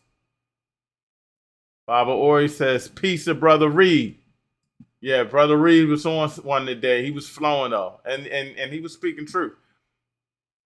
Baba Khalil says the system has not changed. That is true. And I think this is what Sister Sarkette was talking about. Character, development, youth leadership, legacy building, and very important to create a community pledge. They understand that due to gangs, yes. Do this in the order it was given. We do have a blueprint. I agree. Yes. And she was saying, restore identity, success, measure family restoration, financial independence, education without excuses, health restoration, community economics, and civil knowledge. And for those who don't remember, I did a show on a lot of that stuff. So check out our previous shows. It was, I don't know why I'm going blank right now, but it was talking about the education process, financial education, and not just scholar, the ABCs, 1, 2, 3s, cultural education. These are the things that shirt looks good. Oh, okay, they must be talking about something else. I got another text from Lady Prez. You got an alert that came from somewhere, Lady Prez. Okay, so I took care of that. Almost finished with the chats. Sister Sir. Oh, when he was saying the two letters, Dr. Dahl was saying the two letters, Sister Saket was saying YN is what he's speaking about. Yes, we got to eliminate that word. It's a song called Tribe Called Quest when Q-Tip be like, my lips be like, ooh, as I start to say it, you know, because we all are conditioned. And sometimes our people act like that, but we're not. We got to condition ourselves not to say that word. These little things that are implemented in our mind are conditions that we have to overcome and beat. Lady Prayers of the UNIA, we are responsible for the change. Protest by itself is a start, yes, but we cannot drop the ball. Stay active. Ashe, yes, yes, yes. Sister Sarkat says, we found a passage last night that says, unless the world restores Ma'at, it's a wrap. It was written. Yes, we got to get into Ma'at. We got to get into the true foundation, chematology, everything. We are studying the Djib pillar when we found its true stabilizer of the heavens. I couldn't read that too much. I don't know if that's my screen or what. Dr. Dawes says agreed. So I think he's agreeing with you, Sister Sarkat. Maybe Brother Tashaka as well. And Brother Shabaka says, enjoy the conversations tonight. Unity and work is the key. We must be that example. Yes, good brother. Dr. Dawes saying, peace to Baba Ori Shabazz. Baba Ori says, Dr. Dawes, peace, brother. Glad to know travels were safe. Peace, bro. Sister Sarkat says, what about this for guys? Offer the YN a program, become a legal gun owner at 18, but if you got to earn it, create a program to counter being illegal. And that's something that we could talk about, some programs. And I think also what they need to do, and I hate to say this before, especially we just talked about Baltimore, which I know. As we said, we had a probation officer, Brother Tommy, on. I think Tashaka works in the type of programs at the door. One of the things I would say is for these young people, maybe some type of boot camp or something where they can get paid. You know what I'm saying? And do some kind of protection of the community or something. And they can advance up to the military or something. I don't ever want to say, you know, the military's the way, but, you know, got to be something to where we can get them out of trouble and have them do something that, besides selling drugs or being on the corner, that can give them pride. Just a thought. I ain't saying that's the key, or just something that I thought about. We got to work with what we have. Come on now. They might not hurt someone because they have a goal in life. Yes. Your man create a training class on how to legally defend martial arts or boxing. They shoot because they cannot fight like that. And yes, to those who don't know, we'll be getting in Brother Mamali Moo's martial arts class. So all of UNIA, we'll be starting that after convention because we got a lot of work we're doing right now. But after convention, we're going to start setting up the days when we'll be going and getting our martial arts training. McKinney R for Life 491. Oppressor, oppressed is the new Marxism. How about we get together instead of dividing?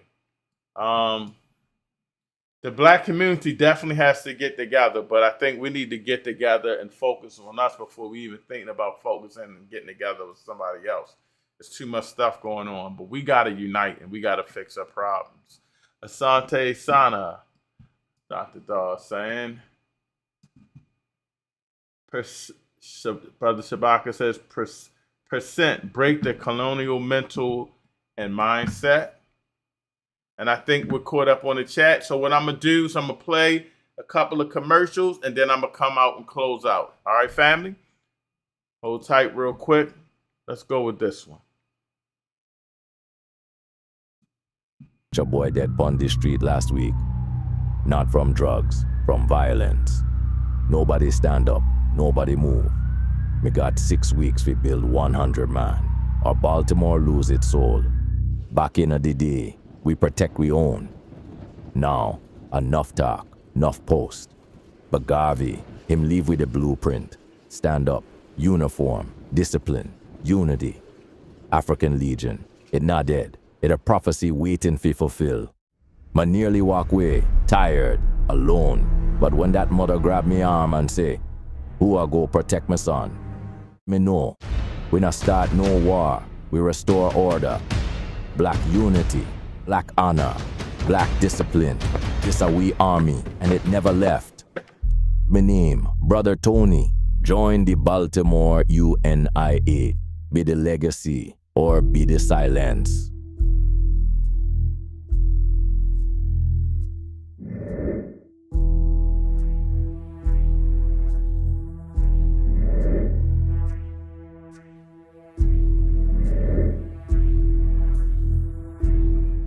For those that don't know, that is a commercial on the UNIA African Legion. We take our African Legion very serious in Baltimore. Our convention will be coming up. Our President General will be here, and we will be protecting the President General with our lives. He's the 10th successor to Marcus Garvey, the 11th President General. So we will be on code. At every event, we'll be doing a flag ceremony. We'll have the flag there, and we'll do a flag ceremony to the flag. So definitely check out the African Legion, as we're doing a lot of good work to protect our community from inside and without. And the next commercial we're going to play is about our hiking. For those that don't know, we go hiking on Sundays, led by our good brother Dwayne, the second vice of the Baltimore UNIA. We have some great, powerful hiking trails in Baltimore where you can get in shape, and it's great for kids. They have rock climbing and everything. You'll see video of us going hiking at Pike's Theater, the Black-owned movie theater in Baltimore. We'll have video. Good brother Tahaka Bay is on there. So we're going to have some video of the stuff we're doing. But this is our AI commercial of us hiking. Used to think nature was a lie. Baltimore don't have forests, just corner stores and concrete. But then I heard UNIA hikes every Sunday. I thought, what if I just show up? I gotta reach that ridge before sundown, or miss the moment that's waking my whole spirit up. Bro, it's not just trees, it's legacy. Elders dropping Garvey wisdom while we climb, youth beating drums, sisters laughing under waterfalls. We see hawks, foxes, fire in the sky. City stress, gone. Every Sunday we reclaim the wild like it's our birthright. First time I touched river water, I cried. This ain't no hike, this is revival. Every step, we get louder. Every week, more of us come. This is Marcus Garvey's army in hiking boots. Black unity, in motion. Now I don't walk alone. I lead the line. Dwayne, UNIA. Follow for more and come hike with your people. Sundays, Baltimore. Marcus Garvey's UNIA.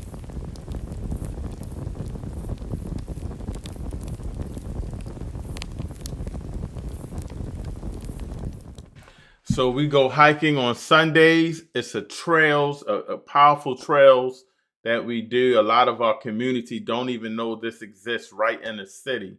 Hall of Fame baseball player Eddie Murray donated a lot of money, and it's a nature center named after his mother called the Carrie Murray Center. And they have camps and everything, but we go hiking on those trails, and it's definitely powerful. When you come to convention that Wednesday again, July 19th, at Pike's Theater, you're going to see a small documentary on the stuff we do. You'll see us hiking, and you'll also see our agriculture coordinator. For those that don't know, we take agriculture really, really serious in Baltimore. We take it really serious in the UNIAs. We have a farm in Curacao, and we have a farm in Liberia. I believe one in Jamaica. Correct me if I'm wrong. And so what we don't have a farm in Maryland, but we're working on that. We have our agriculture coordinator has a garden called Black Peppercorn, and we're ready to get our Liberty Garden, but we're waiting on a waiting list with the city. She has 2 beehives, a pond with fish, and she has chicks laying eggs and everything. Is phenomenal. So this commercial is about that, but you'll actually see her actual chickens the food that she's growing and everything in the documentary. You're not going to want to miss this at convention. August 19th at Pikes. But this is the commercial dedicated to her.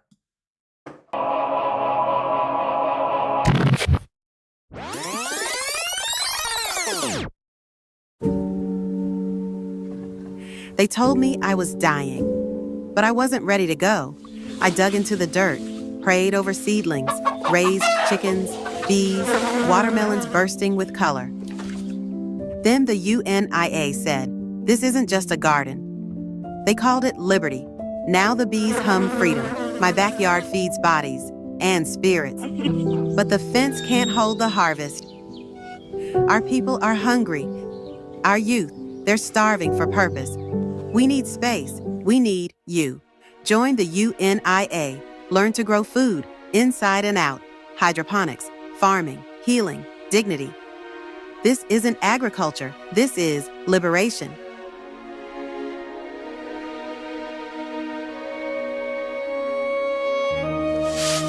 They buried us. We planted back. Not charity, sovereignty. We turn hunger into harvest.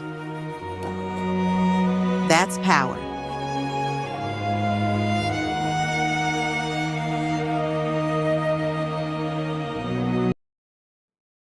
So as you see, we're taking it very seriously, and you are going to see the beehives. I knew we had one, now there's two beehives. I don't mess with bees. I actually came with the Minister of Protocol, Brother John Obata, and he took a picture by the beehive. I guess they're not aggressive. I don't know. But I have honey. Got honey from the beehive. Got some eggs. So it's really happening. But if you know anybody that deals with the community in Baltimore, the community gardens and things like that, we want to get it away from the house and put it into a community where the community can come, have cookouts and picnics, and at our garden. So we're really, really serious about it.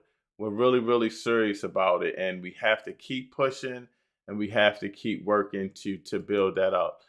So yes, we're pushing to get our Liberty Garden. This next one commercial is about travel. Marcus Garvey always had businesses, and one of the businesses we have is Black Star Travel. For those who don't know, we do 2 trips to Africa with the UNIA. I'm working on this 2027, going to Africa. So pray for me. I got to start saving now. But in Baltimore, we have a local travel agency. So just check us out. But this is that commercial. I used to think vacations meant white sand and pool drinks, until I realized I was skipping my story. I've got 10 days to reconnect with my roots, or spend another year feeling like a tourist in my own identity. So I booked with Black Star Travel. They don't do tours, they build homecomings. Real connection, real culture, no filters. I thought I'd be the outsider, but the moment I stepped off that plane, I felt seen. They weren't just places, they were pieces of me I never knew I lost. Travel with purpose, travel with pride, travel with Black Star.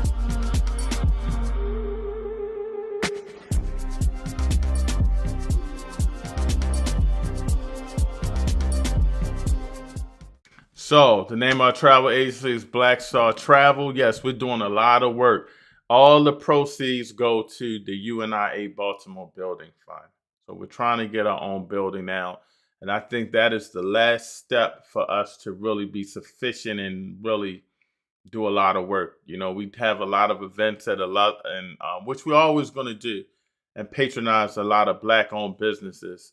But we always want to put in work in the community.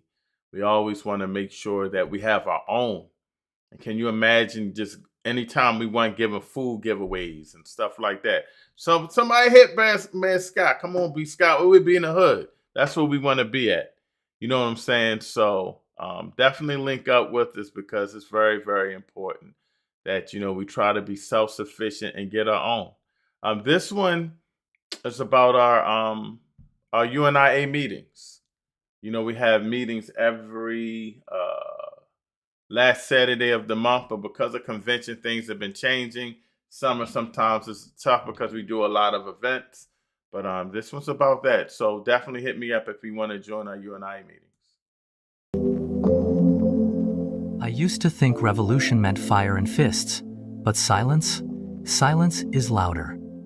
I need to speak at tonight's UNIA ACL Zoom meeting, because if I don't, my nephew's gonna grow up thinking power lives outside our people. I wasn't raised on Garvey. I was raised on survival.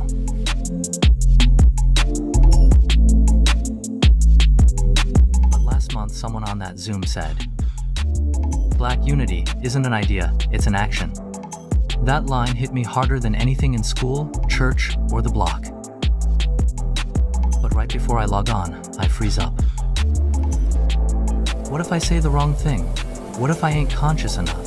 Then I hear my nephew in the next room say, Uncle Malik, when I grow up, I want to be just like you. That was it. I hit join, and I told the truth. Not the polished version, the version our people need to hear. Turns out, that voice in your head, it's not fear, it's your ancestors. The meeting didn't just change me, it reminded me who I've always been. Join us, Baltimore UNIA, mass meeting. Join the Baltimore UNIA. Don't let your legacy pass you by. Your ancestors are waiting.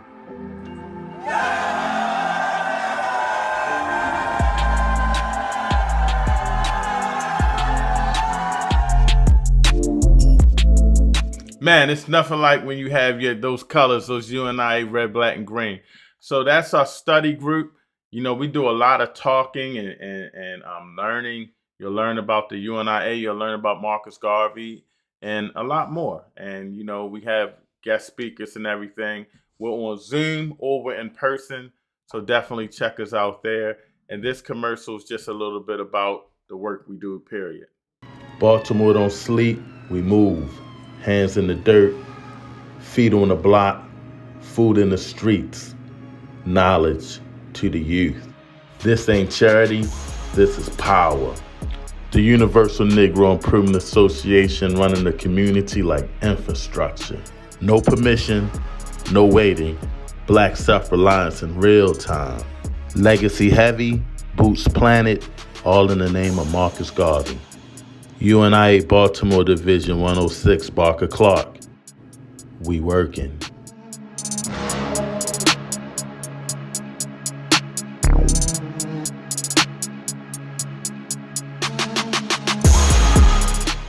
We working. Almost finished, y'all. Then I'm gonna sum up the show. Gotta pay the bills. For those that don't know, we have our convention coming up. And as I mentioned, it's going to be a powerful, powerful, powerful convention. We're going to show 2 documentaries on August 19th at night at Pike's Movie Theater in Pikesville. The event is free, but you want to get there early to hold your seat because we're definitely holding one side just for our UNIA members. We're going to show a documentary on the work that we're doing in Baltimore, a small one, with the hiking and the garden with the beehives and the chicks and the community events that we do and some interviews and things of that nature. That Thursday, August the 20th, we will be at Next Phase Cafe. We're going to have some music. We're going to have some performance conscious rappers. Brother Nate, I got to hit him up from our social club.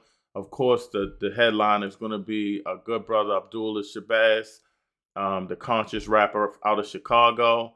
I'm trying to get K-Love, the poet there. We have some other poets, and it's just going to be phenomenal. We're going to have some UNIA people speak, so you don't want to miss that. One of those 2 events, we're going to be giving Brother Cliff Kumba an award because he won't be at our gala. That Friday, we'll be at TNAT. You heard about from Dr. Daw. We'll be at his establishment. All these will be Black-owned establishments, and we're going to have a powerful panel discussion. It's going to be some panel people from the UNIA, and I try to get a couple of people from Baltimore to mix it up as well on that panel discussion, and it's going to be powerful. And then that Saturday, we're going to Great Blacks and Wax. We're going to visit the Great Wall of Art and Respect, Wall of Respect and Pride done by my man Ernest Shaw. We're going to visit our social club. We're going to visit everyone's place. And I got to call Mr. Hamlin because I've been dropping the ball. And hopefully we can go to the North Ave Bakery. And we're also going to visit the church, Trinity Baptist, where Marcus Garvey got married. Later that night, we'll have our gala. And we're giving awards to Sister Eartha Harris, Brother Bill Gooden, Brother Mike Johnson. We'll be giving an award to Black Men Unifying Black Men. We'll be giving an award to our social club. And, hopefully I'm not missing anybody, but you definitely want to be there for that. And you're going to see people from the UNIA get awards for UNIA orientation and other awards that they have. You'll hear the President General speak. You'll hear him speak throughout the week, but you definitely want to be at that. You definitely, let me tell you, it's nothing like the UNIA convention gala. So you definitely want to be there. And of course, we're going to get that dancing in too. So this is the commercial for our convention, where you'll get to meet the person that sits in the chair of Marcus Garvey and the person that's bringing back the UNIA to historic times. History doesn't remember those who stood on the sidelines. History remembers those who organized. More than 100 years ago, Marcus Garvey inspired millions to believe that a people could rise through unity, organization, and self-determination. Today, that legacy returns to Baltimore. Now for 6 unforgettable days, history, culture, education, and purpose come together. This is more than a convention. It is the continuation of a movement. Join President General Michael Duncan and Garveyites from around the world at the 68th UNIA-ACL International Convention, August 18th through August 23rd, Baltimore, Maryland. One God, one aim, one destiny.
I forgot to mention that Sunday we're going to DC.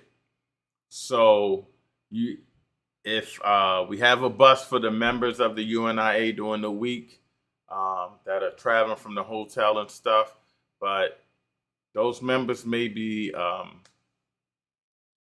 Some of those members may be leaving that Sunday. So if you're from Baltimore and you want to get on the bus, let me know. Because you're not gonna want to miss the exhibit, the UNI exhibit by Minister Protocol. We're going to see the Civil War Museum. All of this is free. You just got to pay for the bus. I think it's like $25. And if you want to eat lunch, we have lunch there served. You just got to pay for it. So you can't miss that. I mean, it's going to be phenomenal. And so we're about to close out, but one of the this commercial is just letting you know what we talked about earlier today, the importance of unity. As we talk about everybody trying to separate us, we're FBA, we're ADOS, we're all this or that.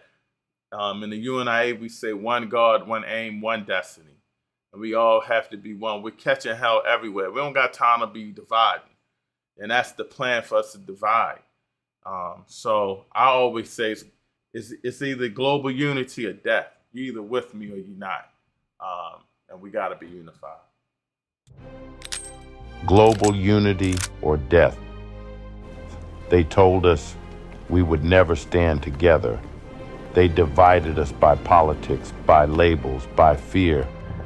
But every generation must make a choice. Remain divided or become one people. I don't seek violence, but I refuse to surrender. If they bring fear, I'll bring courage. One people, one purpose, one destiny. They can fight a man, but they cannot stop an idea whose time has come.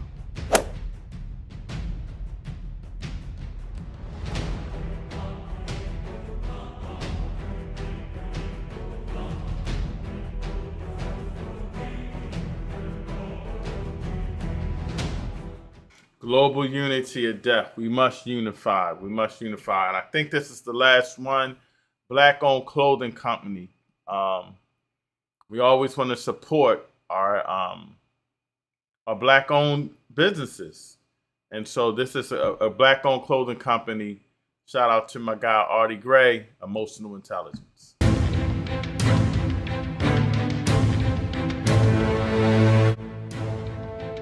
It starts the moment we open our eyes. We're born with emotion. Life shapes it. Challenges sharpen it.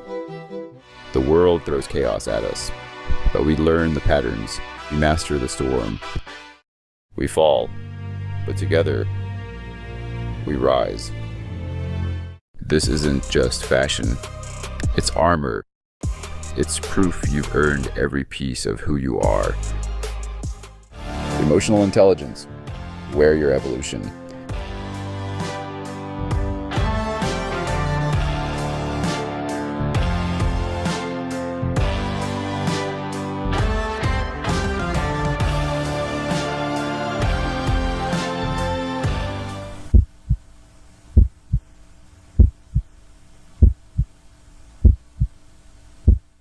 Emotional intelligence. It's nothing like wearing conscious clothing. You know what I mean? It's nothing like wearing something that represents something. Represents something. So we all want to be able to, go back to the early days when your clothing stood for something. When you wore something like back when conscious rap was hitting. It's very, very important. So shout out to my good brother. If you like these videos, we're getting better at it. It's the name of the company is Dynamic Media Legacy, a Black-owned company, my company. And we do cool videos and things of that nature. We'll do it for you for very, very, basically nothing at all. We just want to get and help businesses and help you promote your podcast or whatever. This is that commercial, and then we'll close out.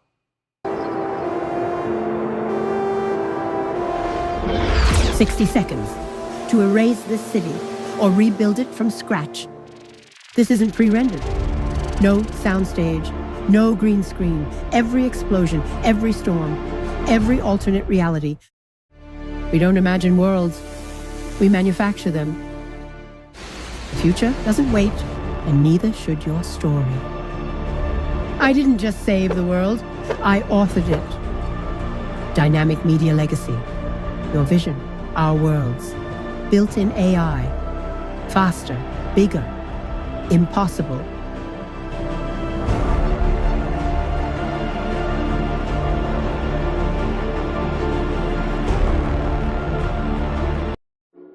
You think viral videos take days? Pixel's here to prove otherwise. No time. Everyone's watching. Your story has to pop. Every click counts. Every second spark a share. Boom! 100,000 views before lunch. But what if it still gets lost online? Not with Dynamic Media Legacy. Start your viral video now.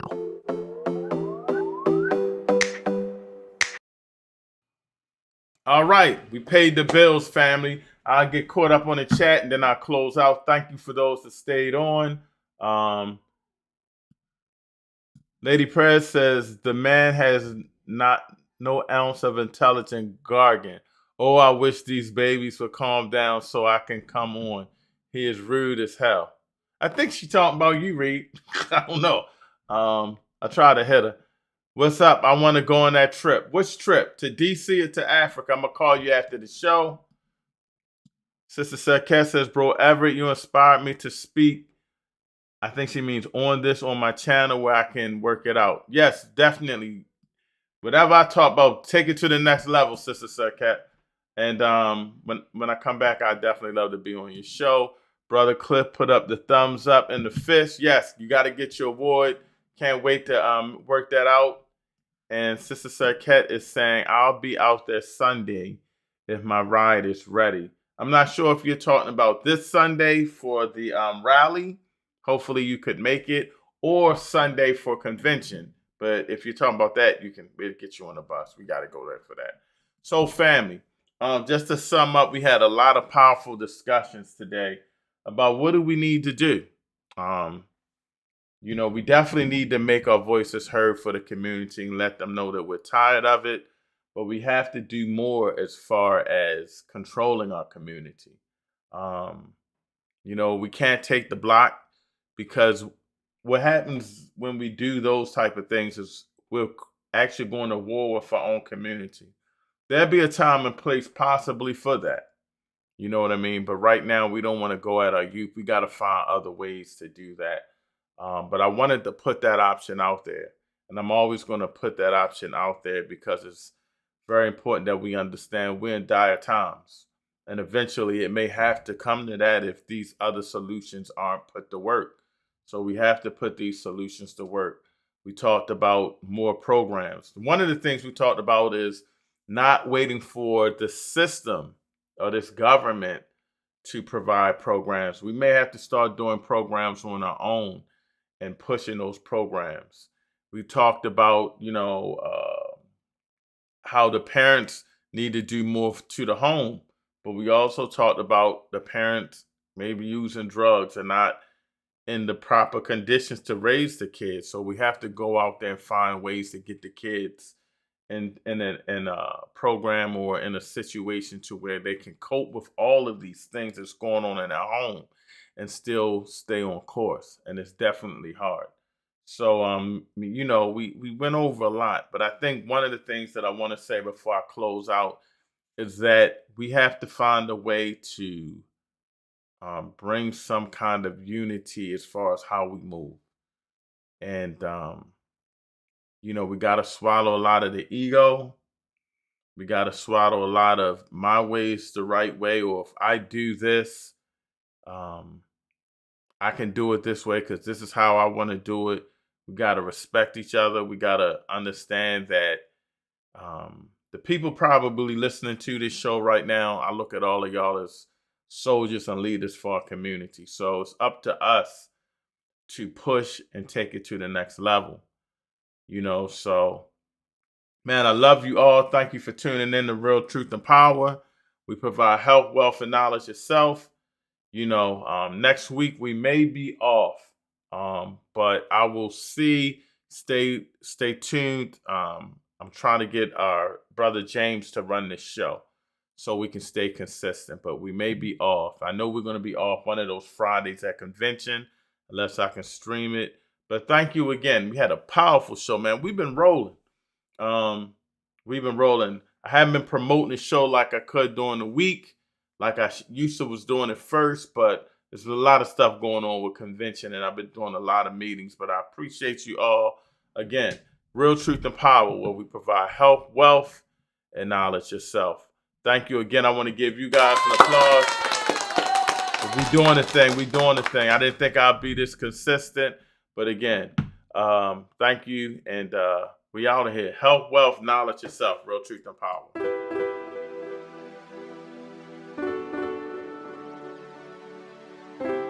Hit that like button. Real truth and power. Health. Smash it now! Wealth. Knowledge of self. Uplifting the community. Let's talk about it.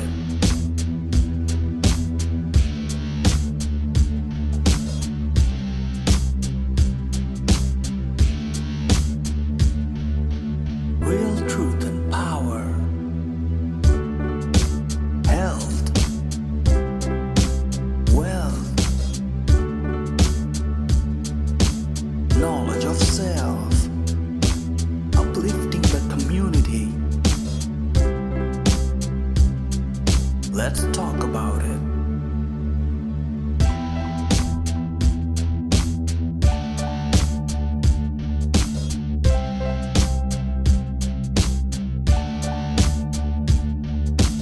Real truth and power. Health. Wealth. Knowledge of self. Uplifting the community. Let's talk about it.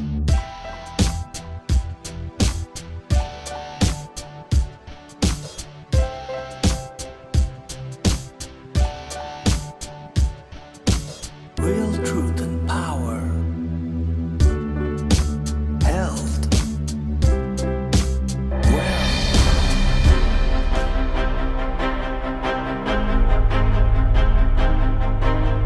They wiped the archives, said I was divisive, said I was too loud. I've got one shot to bring real truth and power back, or the community loses its voice. It started as a podcast, just the mic, just truth. Then came the guests, doctors, entrepreneurs, revolutionaries. We laughed, we argued, we built something sacred. But the deeper we went, the more resistance hit. Algorithms buried us. Platforms ghosted us. Not because we lied, but because we told the truth. I was ready to walk away. Then, after practice, one of my players, 16 years old, pulls me aside. Dead serious, he goes, "Coach, that podcast, that was the first time I heard someone actually speaking to us." Then he smirks. "Also, you kind of went viral on my group chat. Don't let it die."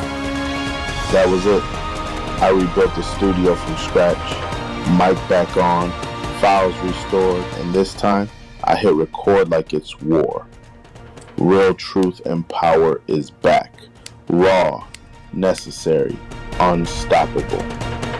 New shows drop soon. Subscribe now. Share this. And revisit the episodes they didn't want you to hear. They said we came from slavery, but they never said what we built before chains. I used to scroll, numb. Now I log in every week to remember who I am. I need to get every young person I know on this Zoom every third Wednesday, or they might never hear the truth that could change their life. It's not school, it's power. We read the words they buried. We mentor each other. We don't just learn, we rise. Every session, someone cries. Every week, someone says, "Why didn't anyone tell me this?" Before this group, I thought culture was vibes. Now I know it's war. And ignorance?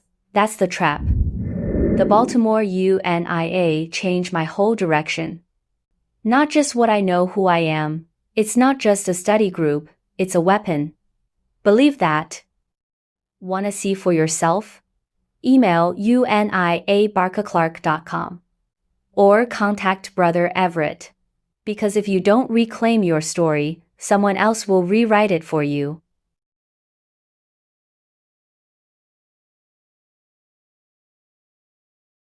For generations, we've been told that our vote matters, but a question remains.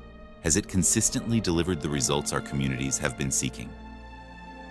Many believe the time has come to build independent political power, to organize, to participate, and to pursue a different path. The Newsom Party says it's time to put Black communities first. The choice has always belonged to us. Our vote, our voice, our future. The Newsom Party. The next chapter begins with the people.